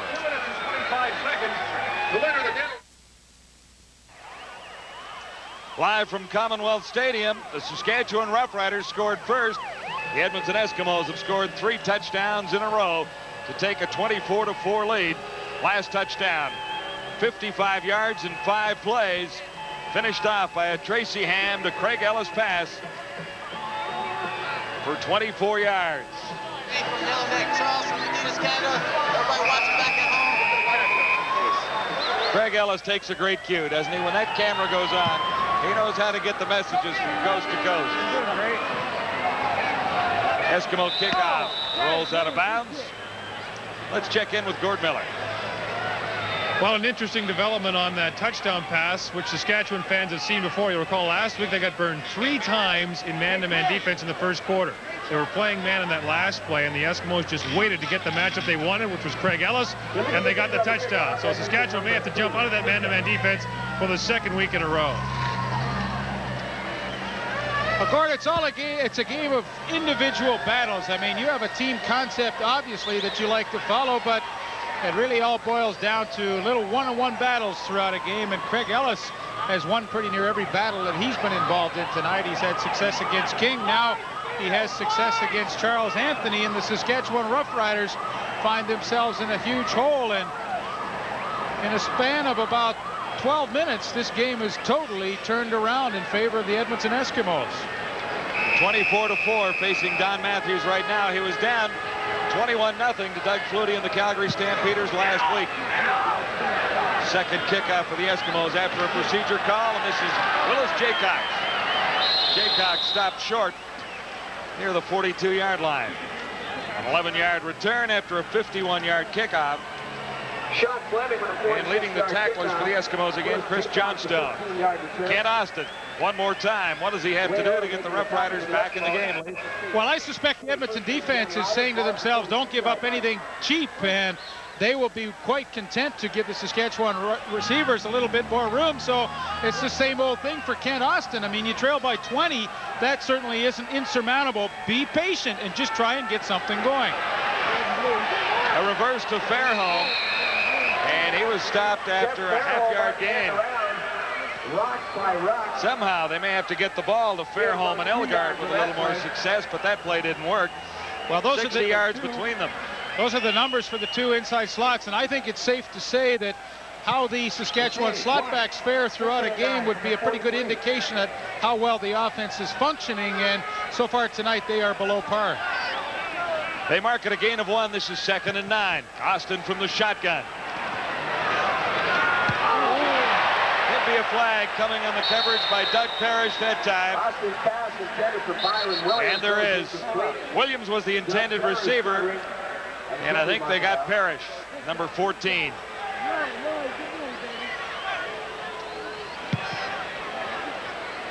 You know, it's funny how this works. Had Byron Williams worked back to the quarterback as he is supposed to do, that contact probably would have never been created. Forward passing Edmonton, number 14.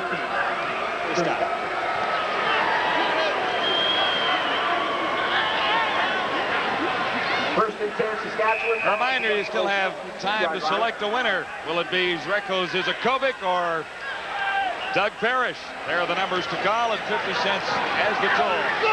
First down, long pass, far side. And the catch is made. Byron Williams. 33 yards. In front of Murphy. What a great catch by Byron Williams, and he knows his team is in big trouble here, trailing by 20, and he comes up with a huge catch to maybe get them back into the ballgame. How in the world did he ever get that between Dan Murphy and Damian Lyons? And Floyd is into the end zone. The Rough Riders have their first touchdown of the game.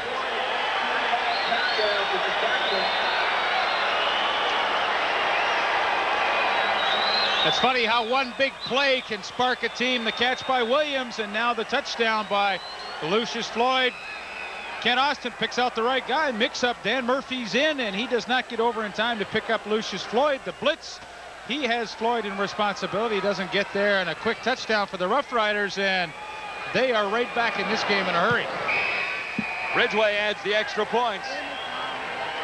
And Kent Austin finishes off the drive with a touchdown toss to Lucius Floyd.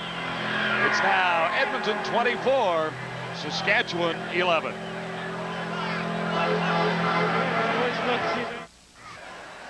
Well, Lucius Floyd has the Saskatchewan Roughriders right back in the ball game with 9:25 to play third quarter. It's 24-11. The Eskimos in front. Even after one quarter, the Eskimos got 2 touchdowns in the second and 1 each here early in the third quarter. So it's opening up a little bit. Huge plays by Saskatchewan to get themselves back into the ball game, and they can thank Byron Williams. He drew an interference call to get a first down. Then he made a long, spectacular catch, and on the final play of that drive, Lucius Floyd hauled in the touchdown pass. Mix-up, Doug Parrish was out. Dan Murphy was in. They blew the coverage, and Saskatchewan got the touchdown.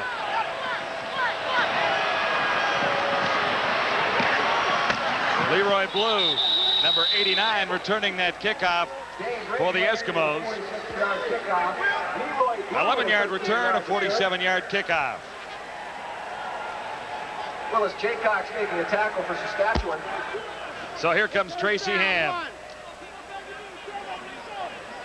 And Tracy Ham has been in the league long enough to know the situation right here for his team. He's got a 13-point lead.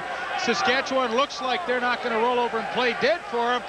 He still has to create some offense. The game is far from over, so he cannot sit back. He has to create something now on this drive. Blake Marshall stopped by Robert Banks. And of course, the flip side to that is the Saskatchewan defense says, hey, look, there is a ray of hope. Our offense just put together a nice drive to score, if we can ever get Edmonton to a 2-and-out and get the ball back in a hurry, this could be the swing part of the game that we've been looking for. Gain is 5 for Marshall. This is 2nd and 5 for the Eskimos. Just shy of the 45. Flags are down, and so is Tracy Ham. Likely a holding call going against the Eskimos. Robert Banks, 2 plays in a row for the Saskatchewan Roughrider defense. So that's exactly what they wanted. They will decline the holding penalty. Banks gets the sack, and the Roughriders do defensively what they wanted to. Holding, Edmonton 57. Penalties decline. It's 3rd down. It's the right guard, Randy Ambrosi. So now the Saskatchewan offense has an opportunity to build on the momentum they created on their last scoring drive. They get the ball back quickly. They're excited. Their confidence is once again probably back up, and this is a great situation for them. Harper's punt is blocked. The Roughriders have a chance for a touchdown. Kicked into the end zone. And the Riders come up with the ball.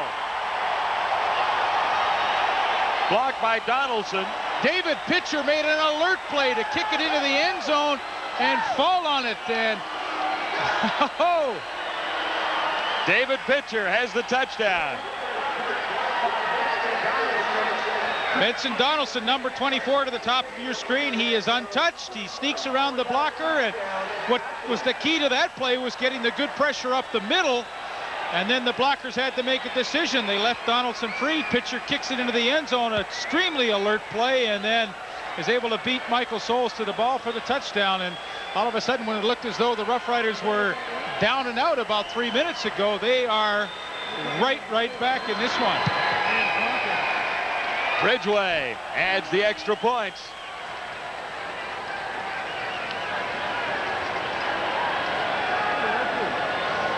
Two quick touchdowns by the Roughriders. Well, the key there is Michael Souls had to make a decision as a blocking back, and he blocked up the middle. That allowed Donaldson to come free from the outside, and Pitcher with the alert play and the touchdown. It is 24-18. Pitcher was right there with Donaldson when the punt by Harper was blocked. Hey, baby, let's turn this shit up again, shit.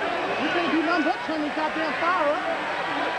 Don't do nothing but turn this goddamn fire up. And you know, there's nothing that can deflate a team more than having something awful happen to them on a special team. You know, it's like a routine play. Let's punt it away, and, you know, our defense will come on the field. All of a sudden, you're scored a punt. It's kind of a shocking thing to happen to you. We'll see if Edmonton now can regroup. That's Mike Pringle on the return for the Eskimos, and he gives Edmonton excellent field position out near the 50-yard line. Gord? Leaf, you just said it a minute ago. You make a couple of mistakes, and Saskatchewan's right back in the ball game. Mike Nelson, the assistant coach for the Eskimos, brought the defense together and said, you guys can't be lackadaisical out there. You made 2 mistakes. You let them back in the ball game. Then after the special teams touchdown, Mark Nelson, the special teams coordinator, said, don't fall asleep out there. You've let them right back in the game. Now put on your chin straps and start using your heads. Well, a little nap has made it rather close ball game. 6-point spread. Eskimos 1st and 10. Ham from the shotgun. Far side. Catch is made. Rasevich makes the tackle. Benson Donaldson there for the tackle. You know, it's funny, Gord mentioned earlier in the game the fact that last week Saskatchewan got away from a man-to-man pressure style of defense and started to drop off. They were more successful. That's exactly what they're doing here in the 3rd quarter. They're dropping off. They're saying to Tracy Ham, okay, throw underneath us and try and pick up first downs that way. 6 receivers in for the Eskimos. Early movement. Far side by Banks. The right end. And it might be a procedure call against Ham. Procedure, Edmonton number 60. First down repeated. Make it Chris Morris. That's the 2nd time that Morris has moved along the line of scrimmage.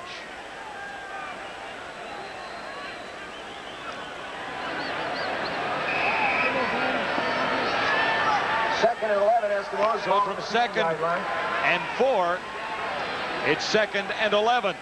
And the Eskimos are back at their own 50.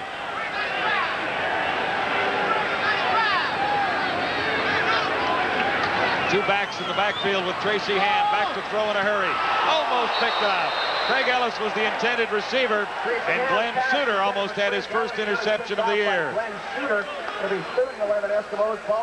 So Saskatchewan being patient. They go back in their zone defense. There is Ellis. There is Suter. Watch Suter drop. Ellis will come down and try the hook. Glenn Suter gets to play a center field position. He's back in deep coverage. He reads it perfectly. You watch how quickly he breaks on the football, and in fact, he has a better chance to make the catch than Ellis does. Saskatchewan much more successful in their zone defense here in the second half. Harper's last punt was blocked. He gets this one away. Willis Jaycox lost it momentarily. Now it's bounced back to the 15. Jaycox trying to draw a flag unsuccessfully. Now a penalty marker goes down. They mark the return of 2 yards, a 45-yard punt by Harper.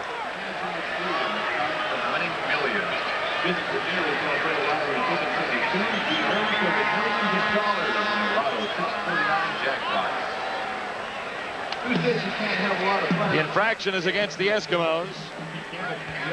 We'll wait for the official word from Bud Steen. In the meantime, we'll take a brief timeout with 6:19 to play in the third quarter. And the Roughriders have roared back to make a game of this one. A 6-point spread right now. Welcome back to Commonwealth in Edmonton, where the Roughriders have scored 2 quick touchdowns and moved within 6 points of the Edmonton Eskimos, who had things pretty much their own way in the opening half. Following tonight's game, we'll bring you the TSN Turning Point, brought to you tonight by Sony. Let's go back to the block punt by Glenn Harper and just show you how it occurred. Here is Michael Souls, the up back. Here is Stacey Hairston. Here is Benson Donaldson. Harrison comes up. Donaldson comes up. Michael Souls has to make a decision. He blocks Harrison. Donaldson is free. A block punt is created. Michael Souls, really, there's nothing he can do. He has to make a choice. He makes the right choice. Take the guy closest to blocking the kick, and Benson Donaldson just made a heck of a play, and that could be the turning point. Lucius Floyd makes the catch and has another Roughrider first down.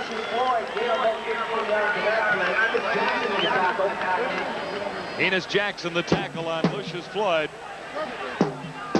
Bobby Jurison. Is that Stacey Hairston? Stacey Hairston. He's got a Jurison type hat on. On first down, Floyd again. Breaks one tackle. He'll be short of the first down. Larry Ruck made the tackle. Again, 8-yard gain and hit by Larry Ruck. Ken Austin is making all the right choices here in the third quarter. He's thrown deep to Byron Williams at the correct time, and now he is using Lucius Floyd to perfection. It's a simple game. If the linebackers drop, dump it off. If they come up and challenge, you go over the top of them. Austin's doing it perfectly here. 2nd and 1. And that should be another Roughrider first down to keep this drive going with 5 minutes to go in the third quarter. The Roughriders are on a roll. Well, basically what Ken Austin does is he uses a simple offense of my slot backs and my running backs, and only when he really has to does he like to throw outside to his wide receivers. And you know, he only then has to worry about 4 guys, and it's very quick reads for him. He doesn't have to look way outside. He can look to the inside of the field and determine quickly who's going to get it, my slot back or my running back. And so far in the third quarter, he has made all the right decisions. The Saskatchewan Roughriders have reversed the momentum of this game, and they have the ball in excellent field position, and heck, they're only a touchdown away from taking the lead now. Roughriders are 1st and 10 at the Eskimo 47. Shotgun formation. Byron Williams will have another Saskatchewan first down. He is inside the 35. Stopped by Leroy Blue. An 11-yard gain and another Saskatchewan first down. Well, this is pretty easy offense here. Here's Fairholm. Here's Elgard. Clear it out. Here comes Byron Williams right underneath. Edmonton's going to lay off. That's an easy pass to complete. That's ball control through the passing game. Trips formation left. Austin looks to the right side. Narcisse made the catch, and he stayed in bounds. That's 3 right on the line for Narcisse in front of Thomas. And if you'll notice, these are all high percentage completion passes that Kent Austin is throwing.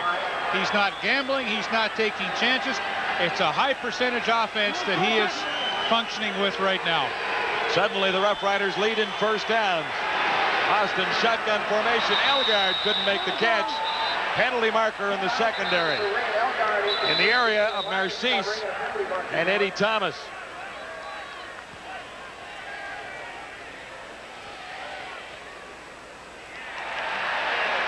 Holding. Narcisse.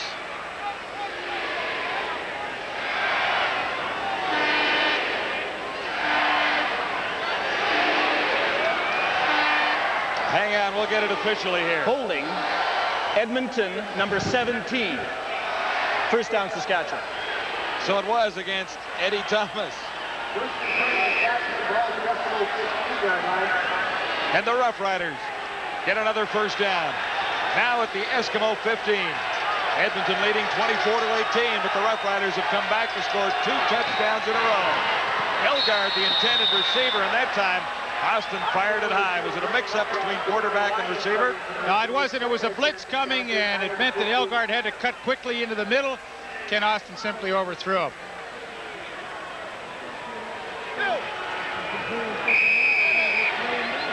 Second and 10. Edmonton 24, Saskatchewan 18.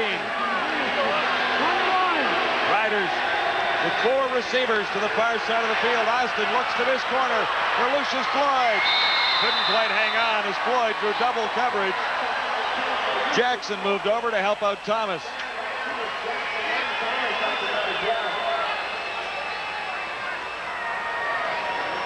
Lucius Floyd trying to run what they call the wheel pattern. He gets a little motion out of the backfield to the flatten up, but Enos Jackson, number 29, is right with him all the way in perfect position. No chance for Floyd to make the catch.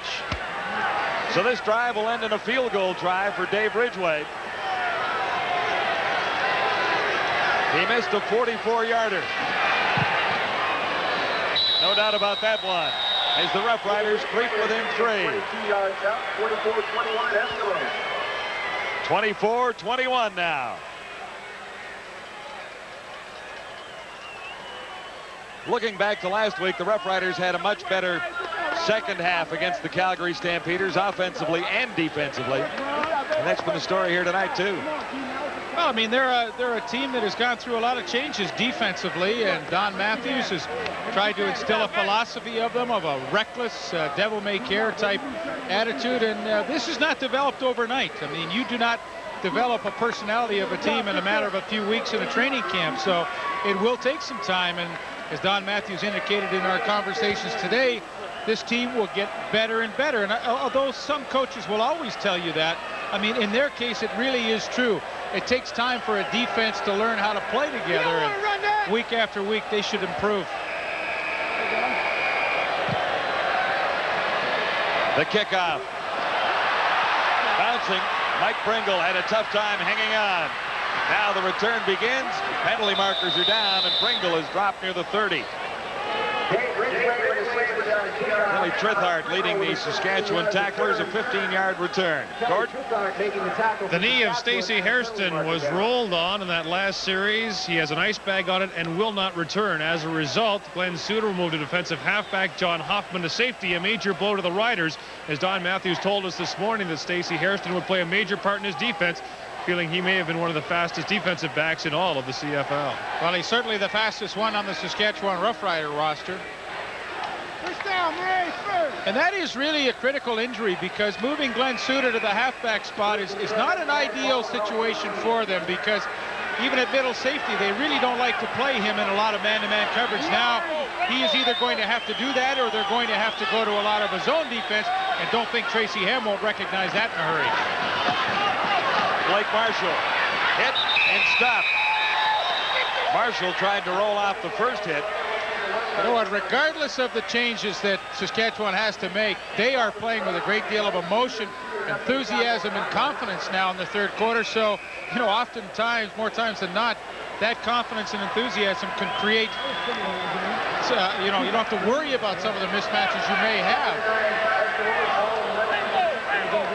The numbers on Tracy Ham, a couple of touchdowns tossed. Edmonton leading by 3. Ham from the shotgun. On 2nd and long. Harper's down, and so is Tracy Ham. Jurison celebrates with Gerald Bayless. Boy, that's just exactly what I'm talking about. You know, they went to his own defense to protect Suter and Hoffman, who have come into different positions. Edmonton 57. Penalty has declined. 3rd down. So what does the defensive line say? Bobby Jurison, Gerald Bayless, and Gary Lewis, Robert Banks, they say, well, heck, we got to pick it up a little bit. Put some pressure on him. There comes Jurison. He gets the sack. They get the holding call. I mean, that is just strictly enthusiasm and desire.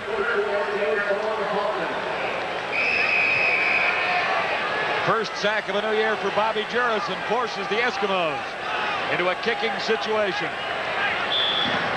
Harper stepping across his goal line to get this kick away. Jaycox waiting near midfield. He hasn't had a big return yet tonight, and he loses 5 on that one. Leading the tacklers for the Eskimos, Jed Roberts.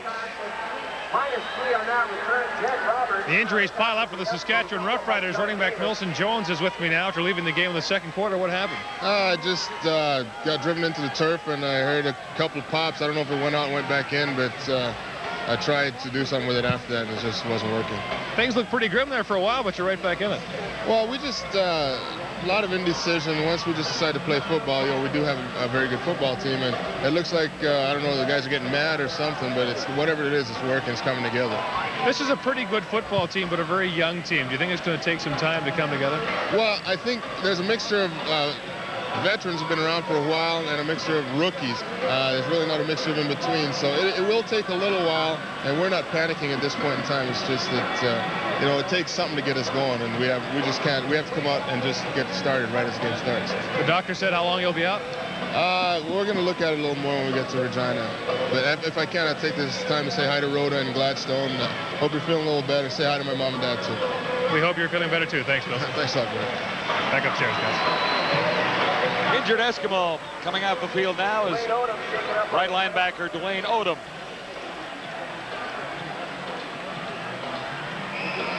That'll bring in John Davis, number 37. First and 10, Saskatchewan, ball on their own 51. Roughriders begin with excellent field position from their own 51. Riders trailing by 3. Pressure on Austin. Intended for Byron Williams. Incomplete. The Terminator, Eddie Thomas, helping out on that coverage. Pretty good pressure coming. Here comes Larry Ruck right into the face of Ken Austin, and really no opportunity for him to step up and step on that front foot to deliver a strike to Byron Williams, and well, you attribute that directly to the pressure of the blitzing Larry Ruck. 2nd and 10 for the Roughriders. Saskatchewan 51. Austin shotgun. Looking deep. No one is there. Penalty marker is down. Damian Lyons was covering on Ray Elgard. And that might be the call. Blitz was on.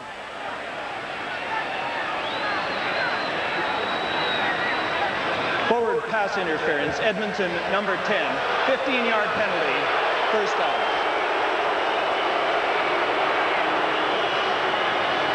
Here's Damian Lyons right here. Here's Ray Elgard. The blitz is coming. Austin sees it. Now, Elgard wants to get deep downfield. This is a situation where you go for the home run.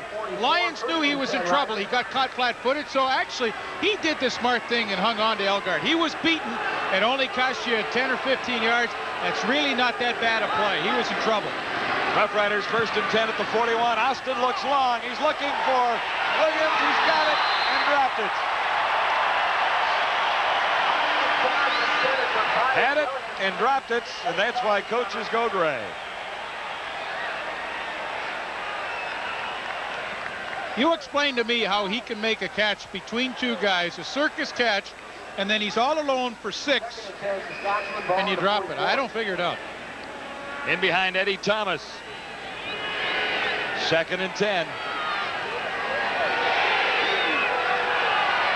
Dwayne Odom is back in the Eskimo defense. From the shotgun. Looking long again. And this time Fairholm was the intended receiver of Ken Austin. Austin is mad about the coverage and looking for a call. He's halfway up the field. And he's 3rd and 10 from the 24. There is no appeal process, however. You know, I've talked about Ken Austin and how he has to be patient. You know, every once in a while you get a blitz with a lot of field for the receivers to work. That's your opportunity to go for the home run. He's had it a couple of times on this series, but just has not been able to connect.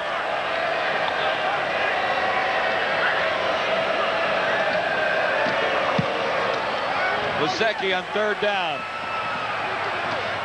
And there was no return for Henry Williams. Penalty marker down.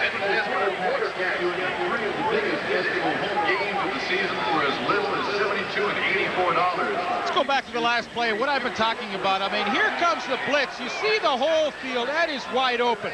Austin sees it. He said, hey, this is my chance to go for the big one. There's Stephen Jordan on Fairholm. Now, he's not going to connect with Fairholm, but these are situations that you have to try and connect with the big play. They didn't do it there, but at least it was the right thing for Austin to do. You know, I criticized him last week of trying to throw over the top of a defense when he shouldn't. That was a situation where he did do the right thing. He tried to hit the home run. It just wasn't successful. But I think what we do is we're able to show you these things on the telestrator so you at home understand that, hey, there are times to go deep and there are times not to. That was a good decision. He just didn't make it. And a holding call on the previous play has forced the Eskimos back inside the 5-yard line. It'll be 1st and 10 from there. And nowhere to run for Mike Pringle. He ran into Tyrone Jones, and that will end the 3rd quarter with the Eskimos hanging on to a 3-point lead. It's 24-21, and there's lots more football ahead from Commonwealth.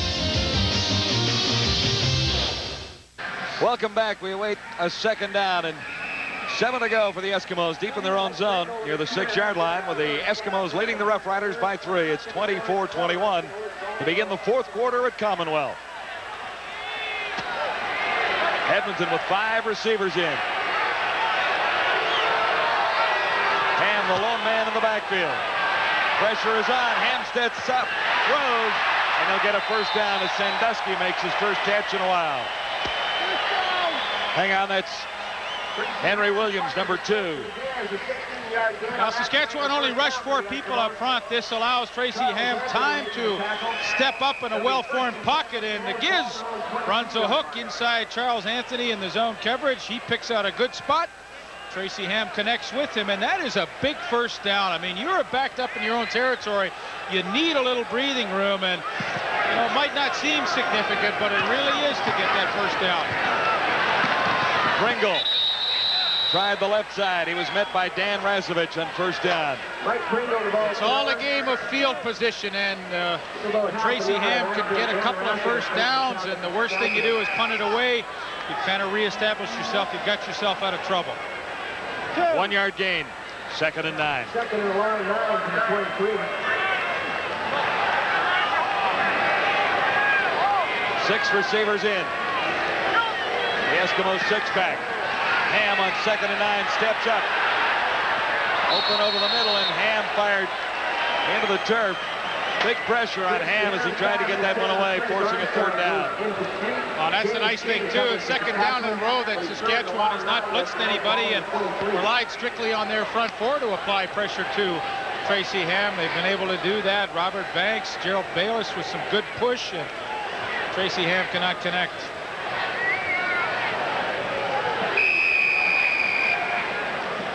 Glenn Harper had one blocked, and that resulted in the Roughriders' last touchdown. David Pitcher.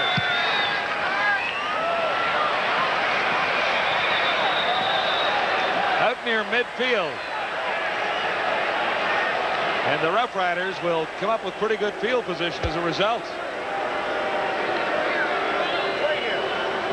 surprised. You know, they can cover kicks really well, but they keep insisting to kick it out of bounds. 335 yards total for the Eskimos to 279 for the Roughriders. But it's been all Saskatchewan lately, and the Riders lead in time of possession now. Pretty solid third quarter for the Saskatchewan Roughriders to get themselves back into this football game. They trail by 3 and have super field position to start this drive. At the 47, it's first down for Kent Austin, firing under the cover for Lucius Floyd. Floyd is trapped, and finally he's down for a loss of a couple. Kent Austin swings the toss out to Lucius Floyd, tries to spin away, but can't. A host of Eskimos there to bring him down. Jordan and Pless leading the Eskimo tacklers. Loss of 2 on the play, second and 12. 2-yard loss. It'll be second and 12. Edmonton leading 24-21.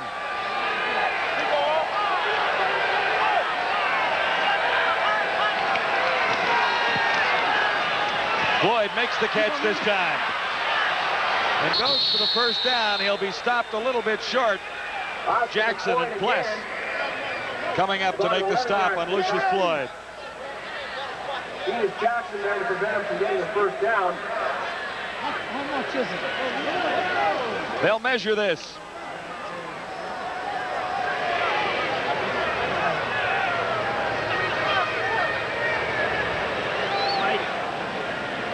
Three-point ball game at Commonwealth.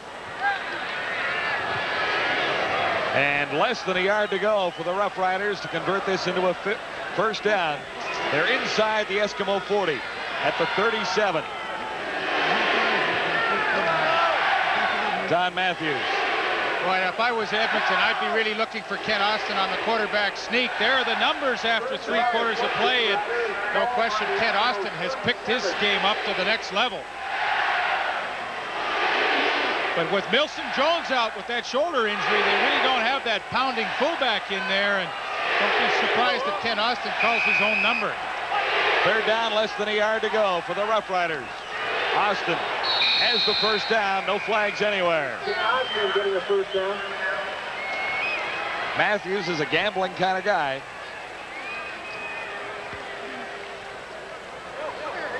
Well, that's not really a big decision to make. I mean, inches, you've got momentum in your favor. Perfect time to say, hey, guys, let's go for it. First and 10, Green Riders, ball at the 36-yard line.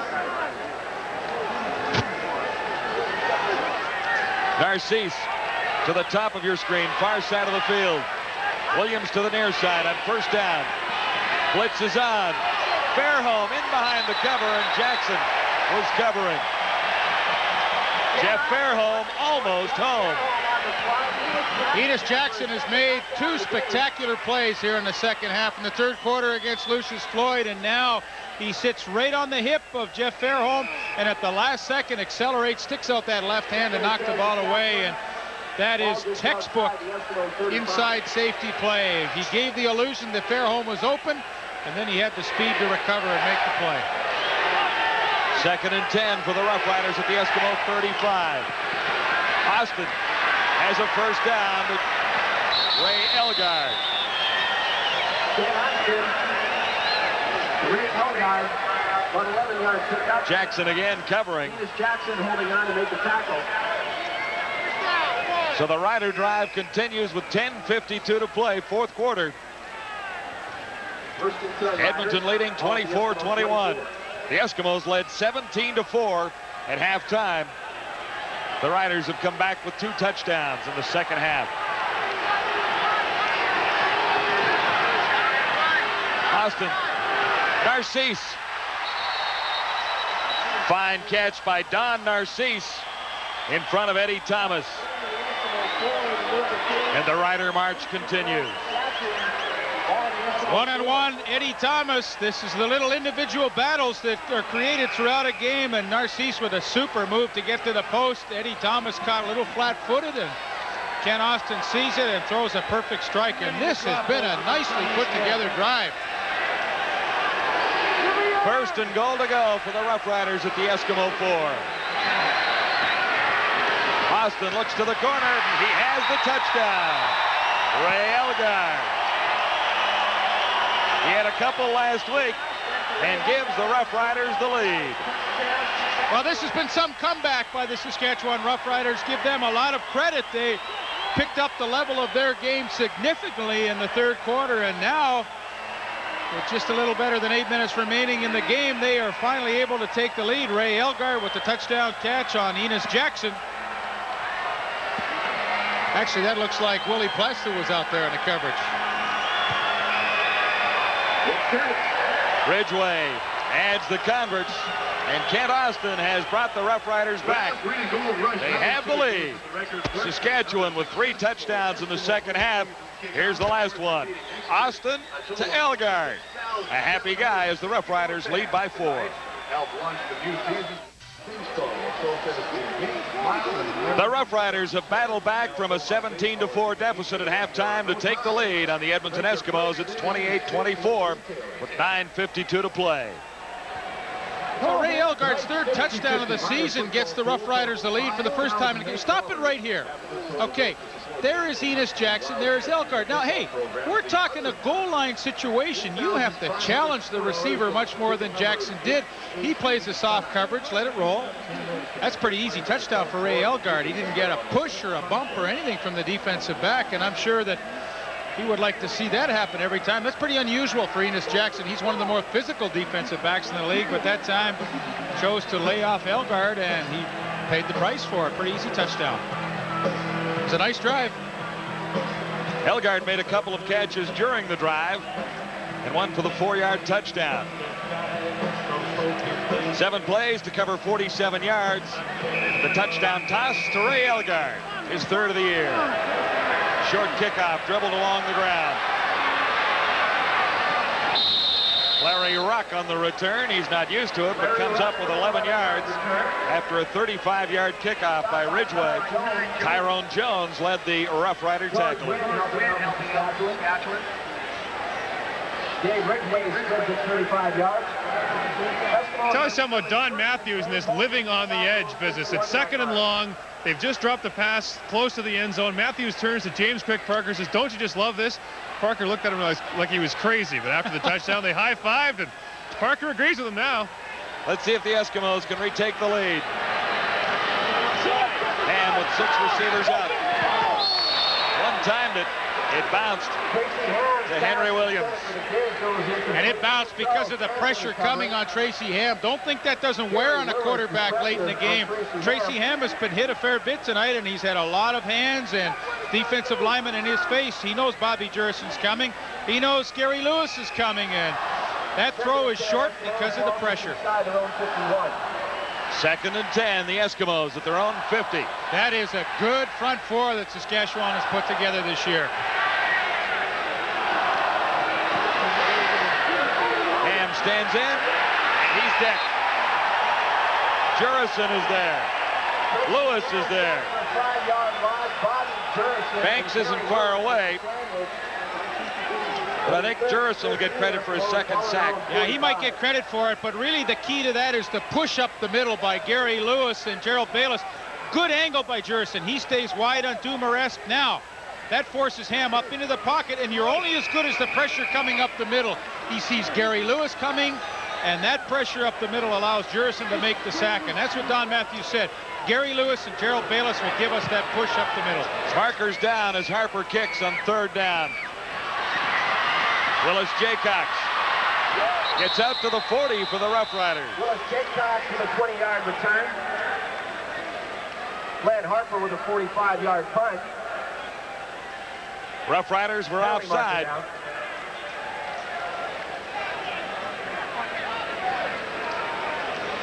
Well, Bobby's had a big night.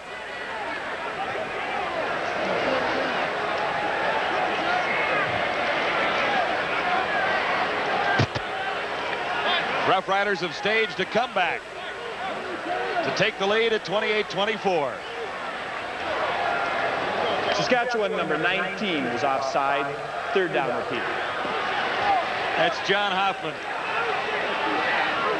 We talked about Bobby Jurison in the opening of our telecast tonight in the battle that he would have with the 2 tackles, Mike Dumaresque and Chris Morris, and clearly Bobby Jurison has been the victor tonight. Eskimos will kick again. This time Harper standing at his 35, looking to get a slightly better one away. And he does. Willis Jaycox chased back near the 10. And he is grabbed back there and thrown for a loss. Hard charging Eskimos special team. -5 after a 47-yard kick, and leading the way that time was Chris Johnstone. Riders in the lead and lots more to come. Week 2 in Canadian football continues tomorrow with a battle of the unbeaten teams in Ottawa, Winnipeg, and the Roughriders.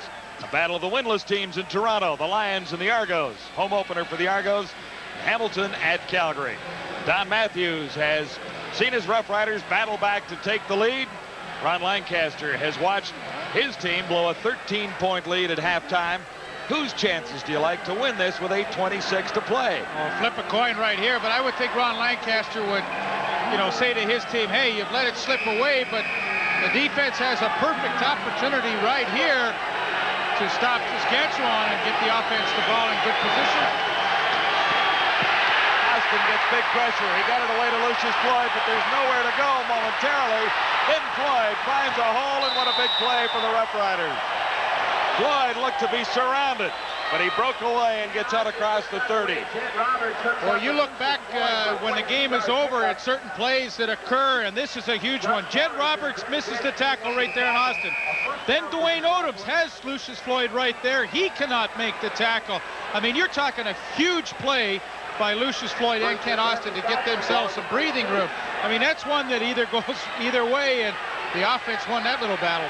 A 21-yard gain as the Riders start at the 31 now. Far side. Elgard makes the catch. Breaks the tackle, and he's near the 50. Penalty markers are down as Elgard crosses into Eskimo territory. 2 monster plays back-to-back by the Roughriders. There certainly have been some significant turnaround plays in this game, and I don't think any greater than that one by Lucius Floyd. Good catch by Elgard right there. They're going to get a clip at the end of this play. Clip on Byron Williams, and we'll bring it back. Illegal block. Saskatchewan 87 after yards had been gained. First down, Saskatchewan. First down stands, and the Riders are out near midfield. Yeah, I don't think they're going to worry about that penalty. They've made 2 key back-to-back plays to get it out to midfield. And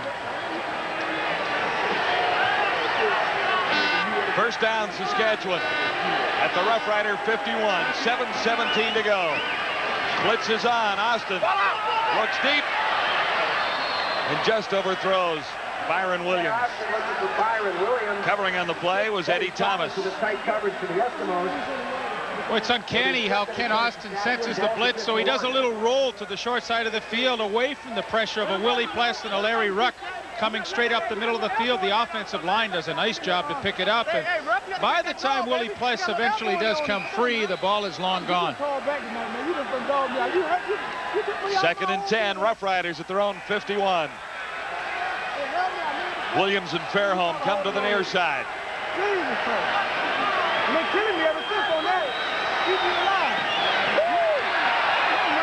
Austin fired long. Narcisse was the closest Roughrider to the football. Austin looking for a call. Well, Eddie Thomas really cut off the pattern of Don Narcisse and didn't allow him to get downfield. That's what Ken Austin is arguing about. But hey, defensive back has allowed a little territory out there too. So after the defense gives up a couple of big plays, they tighten it down, and Tracy Ham will get the ball back. He trails by 4. Lazecki standing at his own 35. Henry Williams, Eddie Thomas deep for the Eskimos. Haven't seen a big return so far tonight. This is Thomas. He's out to the 40.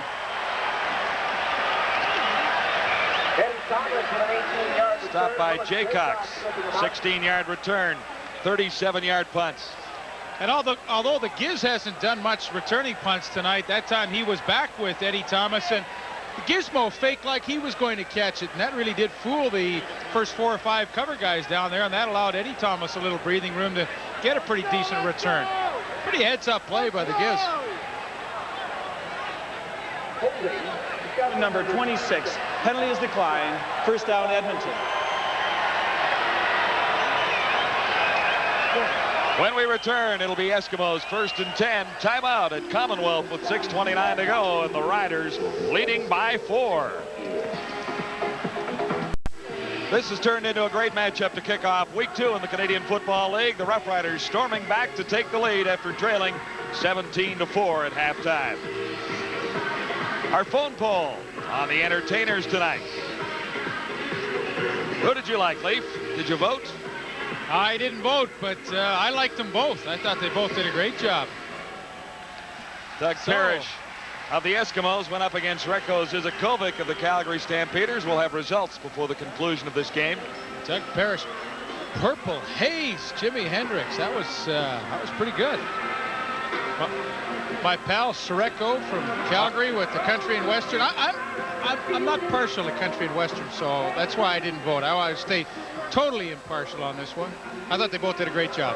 Fun feature that we have for you at halftime, the entertainers. And Don Matthews has seen his team entertain this crowd here at Commonwealth Stadium, and he should be extremely happy with the spirit that his team has shown tonight. They fell behind, they came back, they have taken the lead, and boy, does that ever go a long way to building huge team confidence when you're able to do that. Eskimos are first down at the 39-yard line. Ham swings it out for Blake Marshall. He breaks the tackle, has the first down. A tough guy to bring down is big Blake Marshall. 6'1", 230 pounds. And Glenn Suter finally got over to make the stop. And Charles Anthony better learn in a hurry that the way you bring a big running back down like Blake Marshall is to tackle him high, not to go low. First and 10, Eskimos, ball in the Saskatchewan 52-yard line. Mike Souls into the backfield now for the Eskimos. Pringle is out. First and 10, Edmonton near the 50. Ham swings it out again for Marshall once more. And couldn't quite get up the same head of steam, but he's got better than 5 yards. Rasevich, number 74, got to Marshall that time. 5:37 to play, fourth quarter.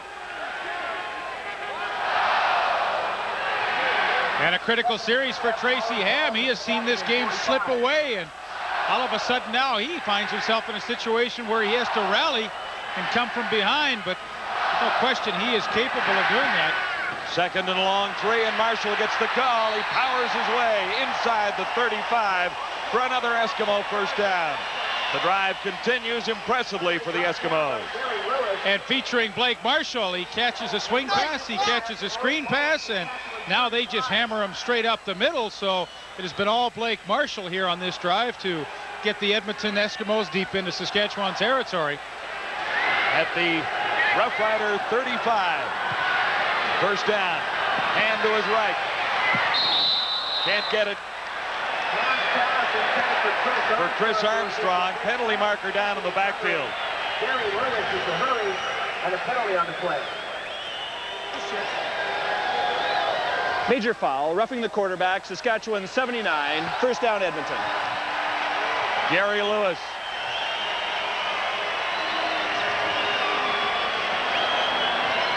Late hit on Ham, and the Eskimos have another first down.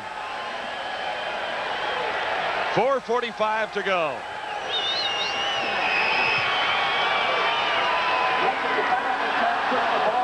Eskimos at the Rough Rider 20.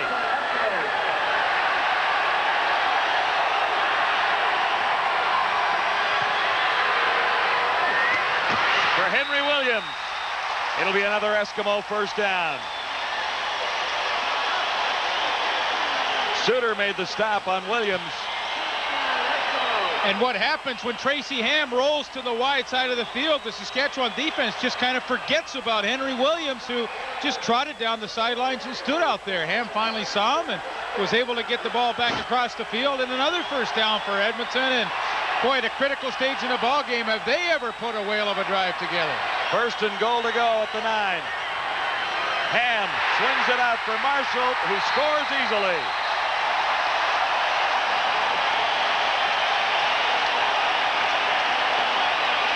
Second touchdown of the night for Blake Marshall. Oh, and what a great call. Play action freezes the middle linebacker. There's the play action, freezes it. Marshall sneaks out in the flat, easy pass to complete, and an easy trip into the end zone for the first touchdown through the air by Blake Marshall this year.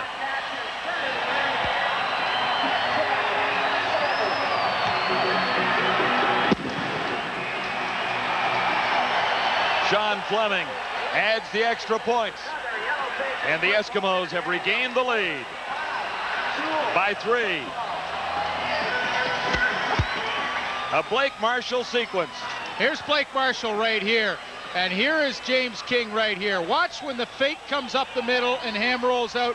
Watch King get sucked in there. Marshall then just skips out into the flat. King has no chance to recover. Watch, there he goes. He is dead meat. Boom. Marshall, easy touchdown. What a beautiful drive by Tracy Ham. In alone from the 5-yard line. Marshall carried for 1 and caught for 1. And really, it was all Blake Marshall on that drive. He caught 3 passes. And he wouldn't like it any other way. When it's time to get your team in gear, he is the one that would definitely like to carry the load, and he really did on that drive. 4:11 to go. The Eskimos are in front by 3. Willis Jaycox. Jaycox has some room far side. Brought down from behind, and there's a penalty marker down. They'll take this one a ways back. 13-yard return, 60-yard kickoff. And a neat tackle by Willie Quest, and a penalty marker down. They got Boyko.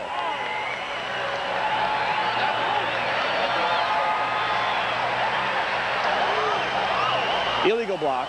Saskatchewan number 15 on the run back. First. That is Bruce Boyko. Matthews Roughriders are hemmed in deep in their zone. Here's the scoring drive. It took 6 plays to cover 71 yards.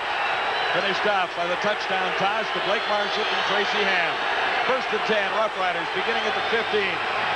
Austin from the shotgun. Far side. Narcisse made the catch in front of Thomas. Well, it's unbelievable the momentum swings here in the second half. All Saskatchewan in the 3rd quarter and part of the 4th. Now Ron Lancaster and his Eskimos come back. Backs against the wall time, and they take the lead by 3. There you see 3:24 on the clock. Plenty of time for Ken Austin. On 2nd and 1, the Riders easily convert for a first down. Well, it's interesting. Edmonton's defensive backfield has made some adjustments here in the 4th quarter to the 3-receiver offense to the wide side of the field. When Elgard, Fairholm, and Byron Williams are on one side, they're bringing Enos Jackson all the way over, and boy, Ken Austin's going to see this. He has to go back 1-on-1 with Don Narcisse on Eddie Thomas. Benny Goods is down. That'll bring Lloyd Lewis in.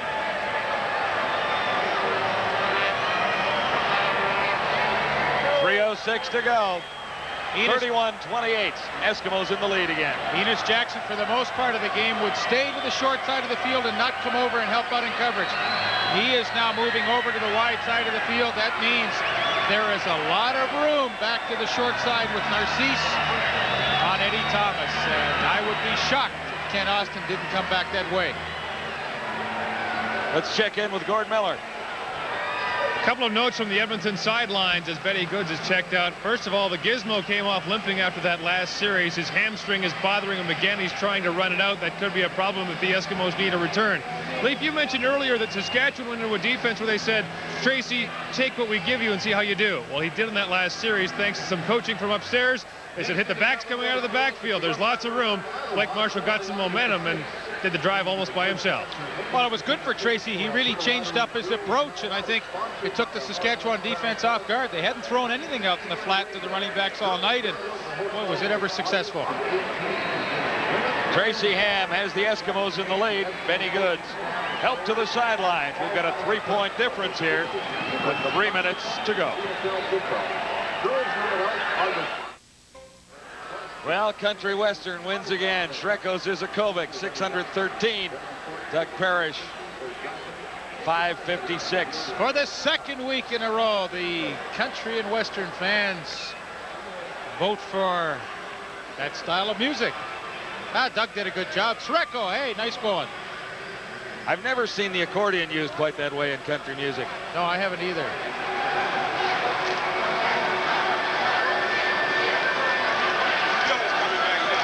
Benny Goods will be out of there for a while for the Edmonton Eskimos. It's an ankle injury. Lloyd Lewis is in. Roughriders are 1st and 10 beginning this at the 26. Saskatchewan trailing by 3. Austin shotgun. Pumps once, near side. Catch by Williams. He gets there for the first down, or very close to it. Byron Williams. First down. Stephen Jordan with the tackle. Here's about a 10-yard kick. Good extra effort by Williams, who got away from Jordan. Yeah, and he's made some key catches here in the second half. He dropped one, but he has made some good plays to get his team into the game. 2:45 to play. 1st and 10 Roughriders.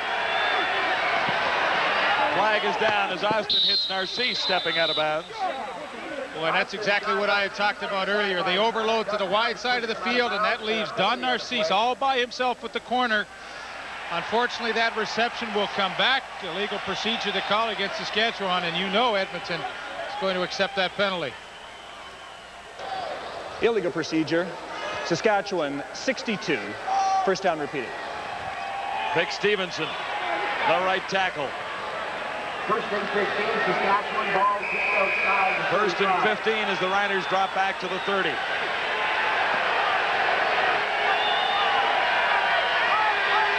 Three receivers, far side of the field.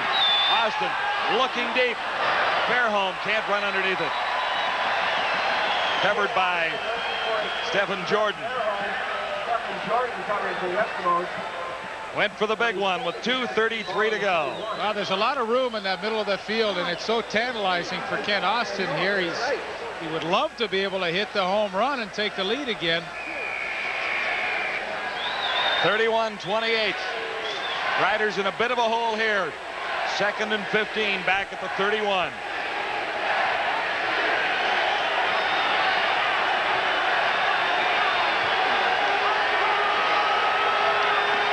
Blitz is on. Austin gets it to Elgard. He'll have the first down. Big first down for Ray Elgard. Enos Jackson brings him down. Ray Elgard has had himself some kind of game tonight, and the battles he has always had throughout his career seem to be the most intense when he comes up against Enos Jackson, and he is the 3rd receiver in your picture there to the left, and there he works Jackson up to the inside, then breaks to the outside. Jackson actually in pretty good position, but nevertheless Elgard makes the catch and keeps this most critical drive on the move. Yeah, 15-yard gain, just perfect. Austin on first down, far side, and he'll be close to another first down. Thomas makes the stop. Narcisse makes the catch. And that's exactly what I talked about. With the overload receivers to the wide side of the field, it's a perfect situation to go to Don Narcisse. He has 1-on-1 with a lot of room with Eddie Thompson. There you're going to see it. There's all the receivers down here. Let it run. Up at the top, Narcisse and Thomas. A 1-on-1 battle right there. Narcisse wins it, but that's an area that Kent Austin has to try and go to. That's a good matchup for Saskatchewan. It is a first down for the Roughriders now at the 54. And they have that matchup once again. Three receivers near side. Austin looks this way. And again, overthrowing Jeff Fairholm. Again, Jordan covering. Penalty marker down, far side of the field.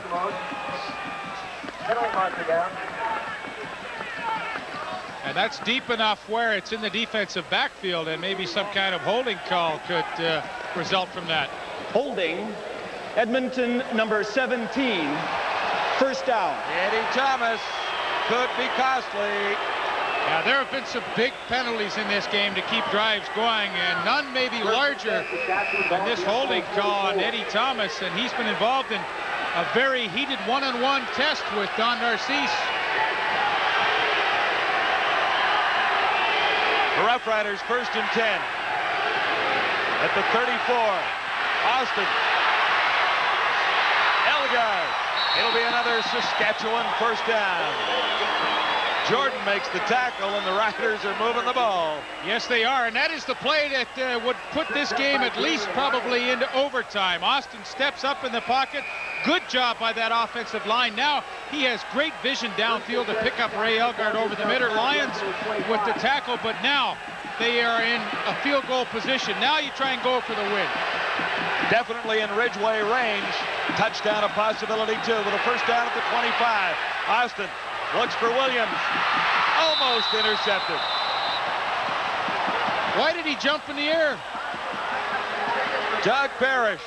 That may have been the easiest interception he could have made all year, but Doug Parrish elected to go up high with one hand, and quite frankly, this is almost like catching a punt right here. See the timing? He jumped too early. Ken Austin is very fortunate that he didn't lose that game on that throw. A minute 29 to go. It's a 3-point ball game with the Eskimos leading 31 to 28. Second and 10.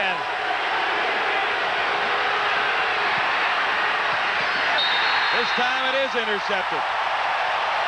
Nope. Knocked down by Blue. Behind him.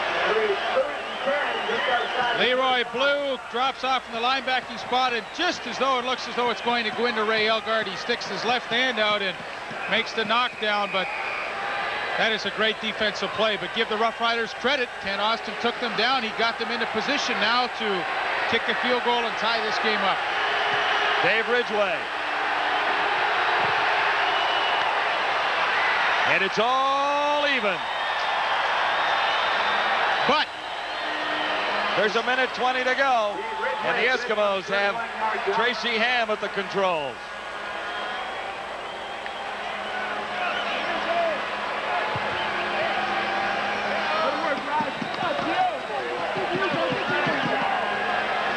Well, into the final minute 20. 91st game televised on TSN since '87. Who would you put your money on here? Eskimos 10-2 at home. Riders 4-9 on the road. I'll be honest, with a minute and 20 to go, I sure like Edmonton's chances. Just the fact that Tracy Ham, this is the situation in a game that dictates he can roll out and run with it. The kickoff after the tying field goal. Armstrong out near the 40. So a minute 15 for Tracy Ham to work with. And really, realistic terms, they only need to go about 30 yards before they put themselves in a field goal situation. And don't think Tracy Ham's not thinking that. The wind, whatever wind there is, too, is at their back. 31-31.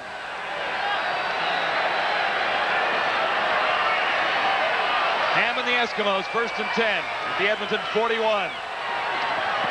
He'll look to throw. Now he decides to run. Perfect timing for Tracy Ham, has the first down. All the way to the 45. A 26-yard run for Ham, who has rushed effectively several times tonight when he needed to. And I've seen it so many times late in the game with Tracy Ham. This is the best play they have in their playback, a Tracy Ham scramble. No need to throw the ball, take a chance of an interception, no handoffs, just Tracy take a look and then start to run, and he creates offense by himself. Now, he is injured at the end of this play, but nevertheless, he has taken it upon himself, and they are now in field goal range to win this football game. Ham is being attended to by the Eskimo training staff. He'll be out for a play at least. That'll bring on Tom Mickey, former Blue Bomber.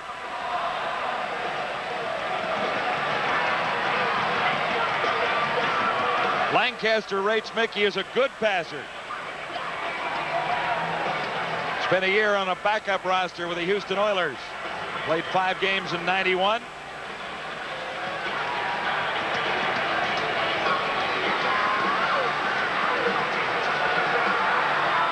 .2,300 yards in total and a 51% completion average in Canadian football. Sports Desk will follow us immediately from Commonwealth Stadium tonight. Tracy Ham being attended to. Now the situation gets a little more tense with your number 1 quarterback out of there. And Mickey coming in. Plus the fact that you have a rookie field goal kicker out there by the name of Sean Fleming. There are a few hearts on the Edmonton bench beating a little faster than normal right now. If you had a veteran, if you had Ridgway ready to go in, it might be a bit of a different story, but the Eskimos will have to go to a rookie if Mickey can't get them to the end zone. Gordon?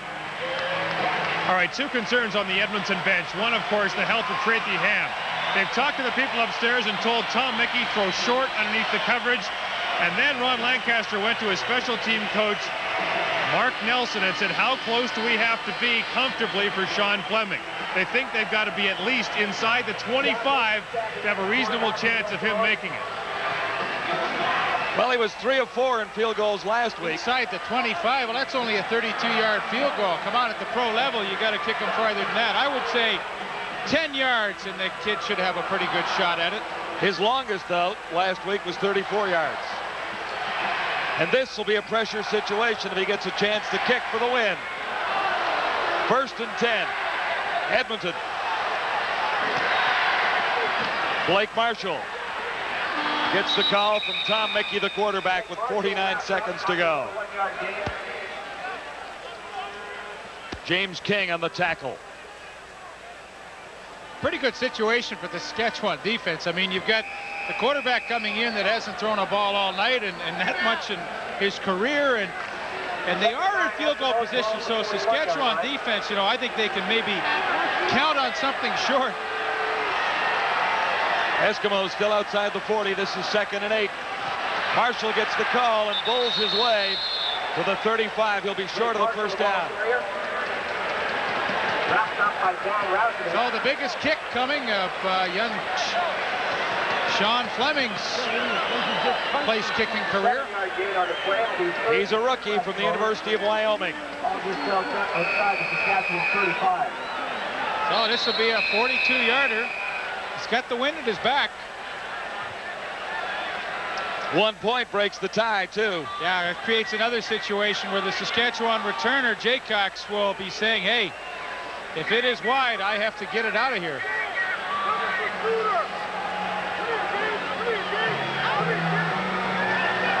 "27 seconds to go.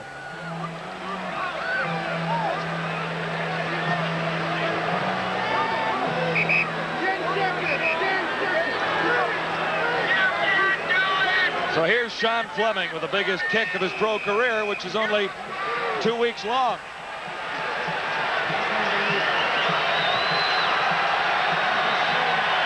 Harper will hold at the 42. It's 31-31. This for the ball game. Wide. You got to get it out. Suter has to get out of the end zone. He does by a yard. Oh!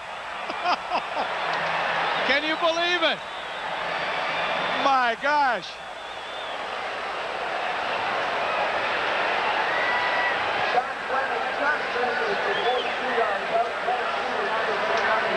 Well, Suter, there's no question he knows what to do. He just bobbled it. He then bobbled ran into it. the goalpost. Oh, mercy. He was lucky. He was very fortunate. A little bit of a break there, Suter. Into the final 18 seconds now as we look straight at overtime.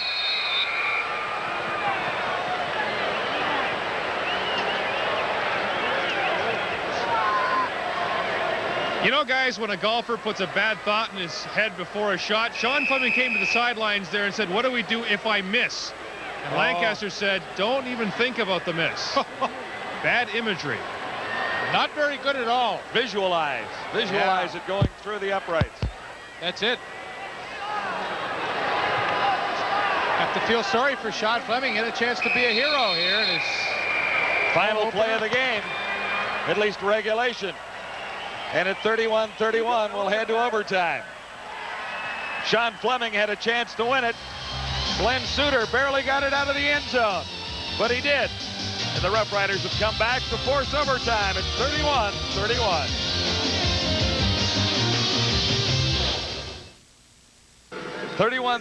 As we head to the second 5-minute overtime period. No scoring in the first. Tension time for both coaches. Eskimos won last week. The Rough Riders lost in week 1. Let's go back and have a look one more time at Jim Sandusky's pretty heads-up play. He'll catch the ball and give it the boot. And all they're trying for is a single point here, and it's perfectly legal. And actually, the technique was pretty good.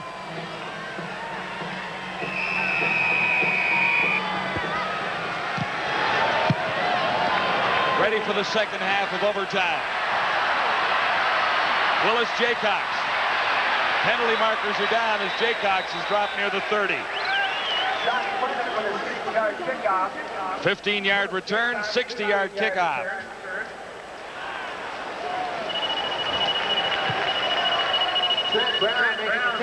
Since we've got overtime here at Commonwealth tonight, Sports Desk will follow at 2 a.m. Eastern, not directly after the game. And you know, any game is a tough one to lose, and of course very gratifying to win, but this has been such a toughly fought game on both sides. I mean, to the team that loses this one, I mean, that is tough. They have both played so hard.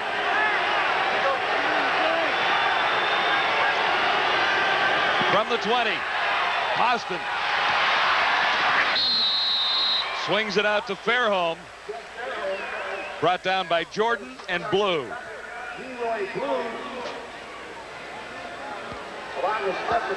Well, you look at so many key plays in a game, and what may decide the final outcome. I think certainly at this point, the block punt by Benson Donaldson and then the recovery and kick into the end zone by David Pitcher really got the Saskatchewan Roughriders back into this game, and the reason why they are playing overtime. 2nd and 4, there was early movement. Lucius Floyd will have the first down, depending on the penalty, of course. Penalty marker down.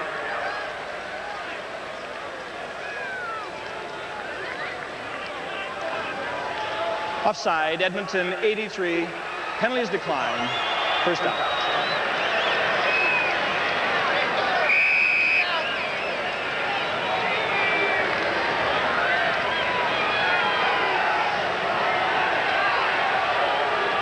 First down for the Rough Riders. From the 32. Austin for Pitcher. Better than halfway to the first down. Stopped by Enos Jackson.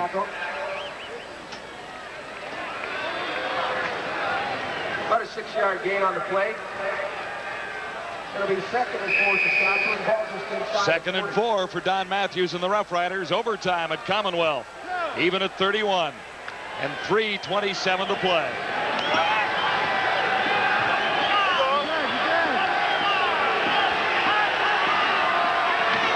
From the shotgun, Austin with time. Close to a first down. But Elgard makes the catch. Jackson made the stop. Okay, here's Enos Jackson here and Damian Lyons. They're going to get double coverage, but Elgard still comes up with the catch. I mean, this is some kind of effort. There he comes into your picture. Look, they've got him inside, they've got him outside, and yet somehow he's able to push off and come up with the catch. That is some kind of individual effort, and if they win this game, they're going to look back at some huge individual plays that they made. Long toss to Fairholm. It's intercepted. Jordan on the return for the Eskimos. Markers are down all over the field. Turnover in overtime. 15 yards on the return.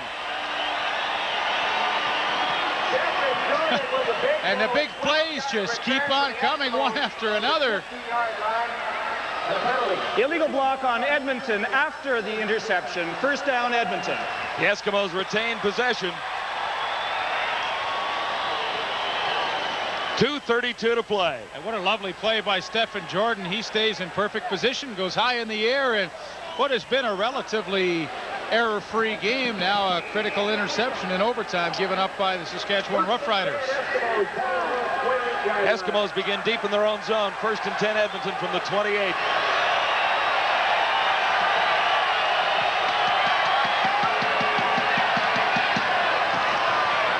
Michael Souls, and another penalty marker is down. Rashovich in on the tackle. Penalty will go against Edmonton. Isn't it funny how these things work? Wouldn't be surprised if Sean Fleming may get a chance to redeem himself here in overtime. Holding, Edmonton 67, first down repeated. Interesting you'd mentioned Sean Fleming. I was just talking to his holder, Glenn Harper, about him. Harper said he's the coolest kid he's ever seen. After he missed that last field goal, was not down on himself. Harper says if he gets another shot, don't be surprised. Tracy Ham needs some yardage first. It is 1st and 20. Facing the Eskimos and Ham. To Williams. Gets 10 yards back. It'll be 2nd down. James King made the tackle on Henry Williams. And James 51 to go. And James King showed some huge speed from his middle linebacking spot to get all the way out to the quick screen to Henry Williams and make what might have been a saving tackle. Looked like Williams was just shifting into high gear when out of the blue came number 41, James King, to make a key tackle. 1:32 to go in the final overtime period at Commonwealth. Ham for Sandusky. He makes the catch. And is caught by a face mask, I believe. Or was it the back of his jersey? Sandusky is angry. Vincent Donaldson in on the tackle. Well, here's a great look at Jim Sandusky. Vincent Donaldson just back in a deep zone coverage. He totally ignores Sandusky to the outside, and then there you see the face mask. No question about it. The initial contact was on the face mask. That's going to add another 15. Well, you get a great view of it right here, I would think. Watch the hand. There it is. He got a hold of the jersey after the face mask. He didn't have it for long, but there's no question he did touch the face mask, and that created the initial contact. It was the correct call. So Sean Fleming start warming up that right leg. 1:12 to go. 1st and 10 Eskimos. Now at the Saskatchewan 48. Riders need a big play defensively. That's not a bad start as Souls is grabbed by Robert Banks. Hey,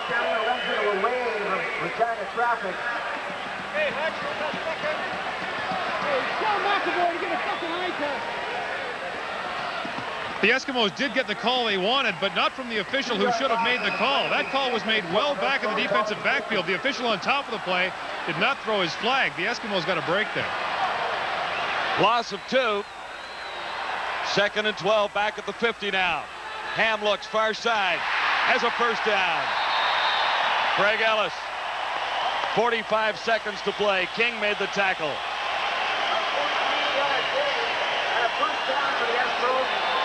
Here's Craig Ellis right here. He just goes down and he looks for that little seam to just turn around and sit in.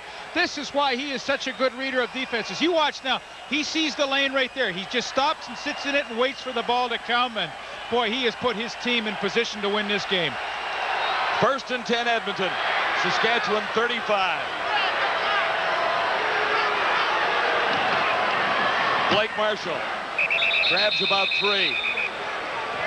Marshall on the ground.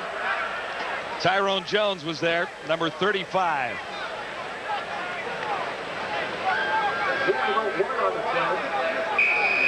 I'm not moving. 18 seconds now. The Eskimos will get a chance to win it.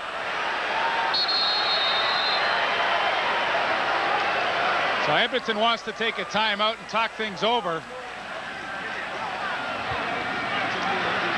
So the pressure goes back on young Sean Fleming, who missed from 42. Yeah, this is not a chip shot. This is going to be about 40 yards. Saskatchewan, of course, will counter with Mike Lazecki coming into the game along with Willis Jaycox. They are going to put the punter back there in case the kick is missed and goes deep into the end zone and there's no chance to run it out. Of course, Lazecki is in there to kick it out.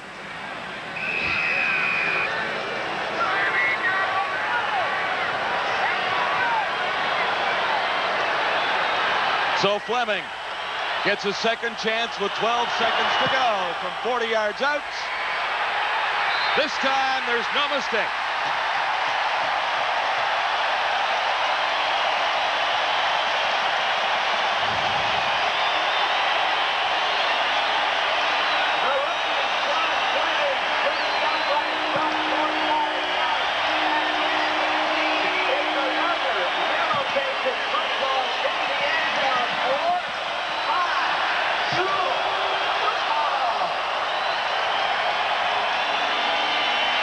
With 8 seconds to go in overtime, Sean Fleming has given the Eskimos a 3-point lead.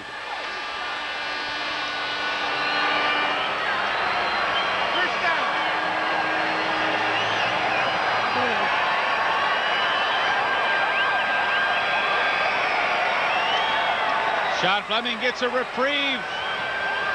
A 40-yard attempt, and it is close. It is close, and it just sneaks inside the right post, and that is a happy young kicker right there. 8 seconds to go. Kent Austin looking long, far side, intercepted. Intended for Williams. That'll wrap it up. Picked off by Eddie Thomas. So the Eskimos win it in overtime. What a well-played game and true entertainment. Tough one for Don Matthews and his Saskatchewan Roughriders to lose. They came back. They fought so hard to get back into the game, take the lead, and then eventually see it evaporate. Feel sorry for Donnie. His team played hard, but for Ron Lancaster, on the other hand, what a satisfying win for his club. They lost their poise, they lost the lead, but they had enough left in the tank to come back and pull it out. And sorry for the overreaction at the end of the first overtime there. I was watching the Eskimos celebrate. But they do win, 34-31. Ron Lancaster and the Eskimos are unbeaten so far in 92 with an overtime win over the Roughriders, 34-31.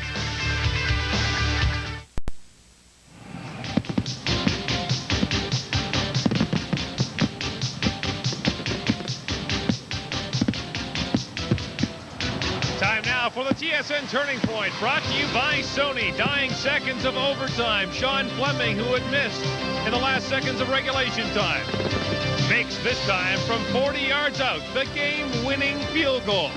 The rookie comes through in just his second CFL game, and that is the TSN Turning Point.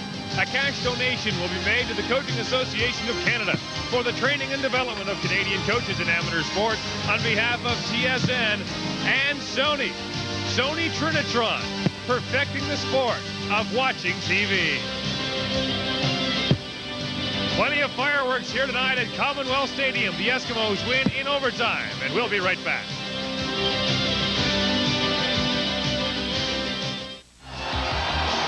The CFL Game of the Week on TSN has been brought to you by Pepsi. Gotta have it.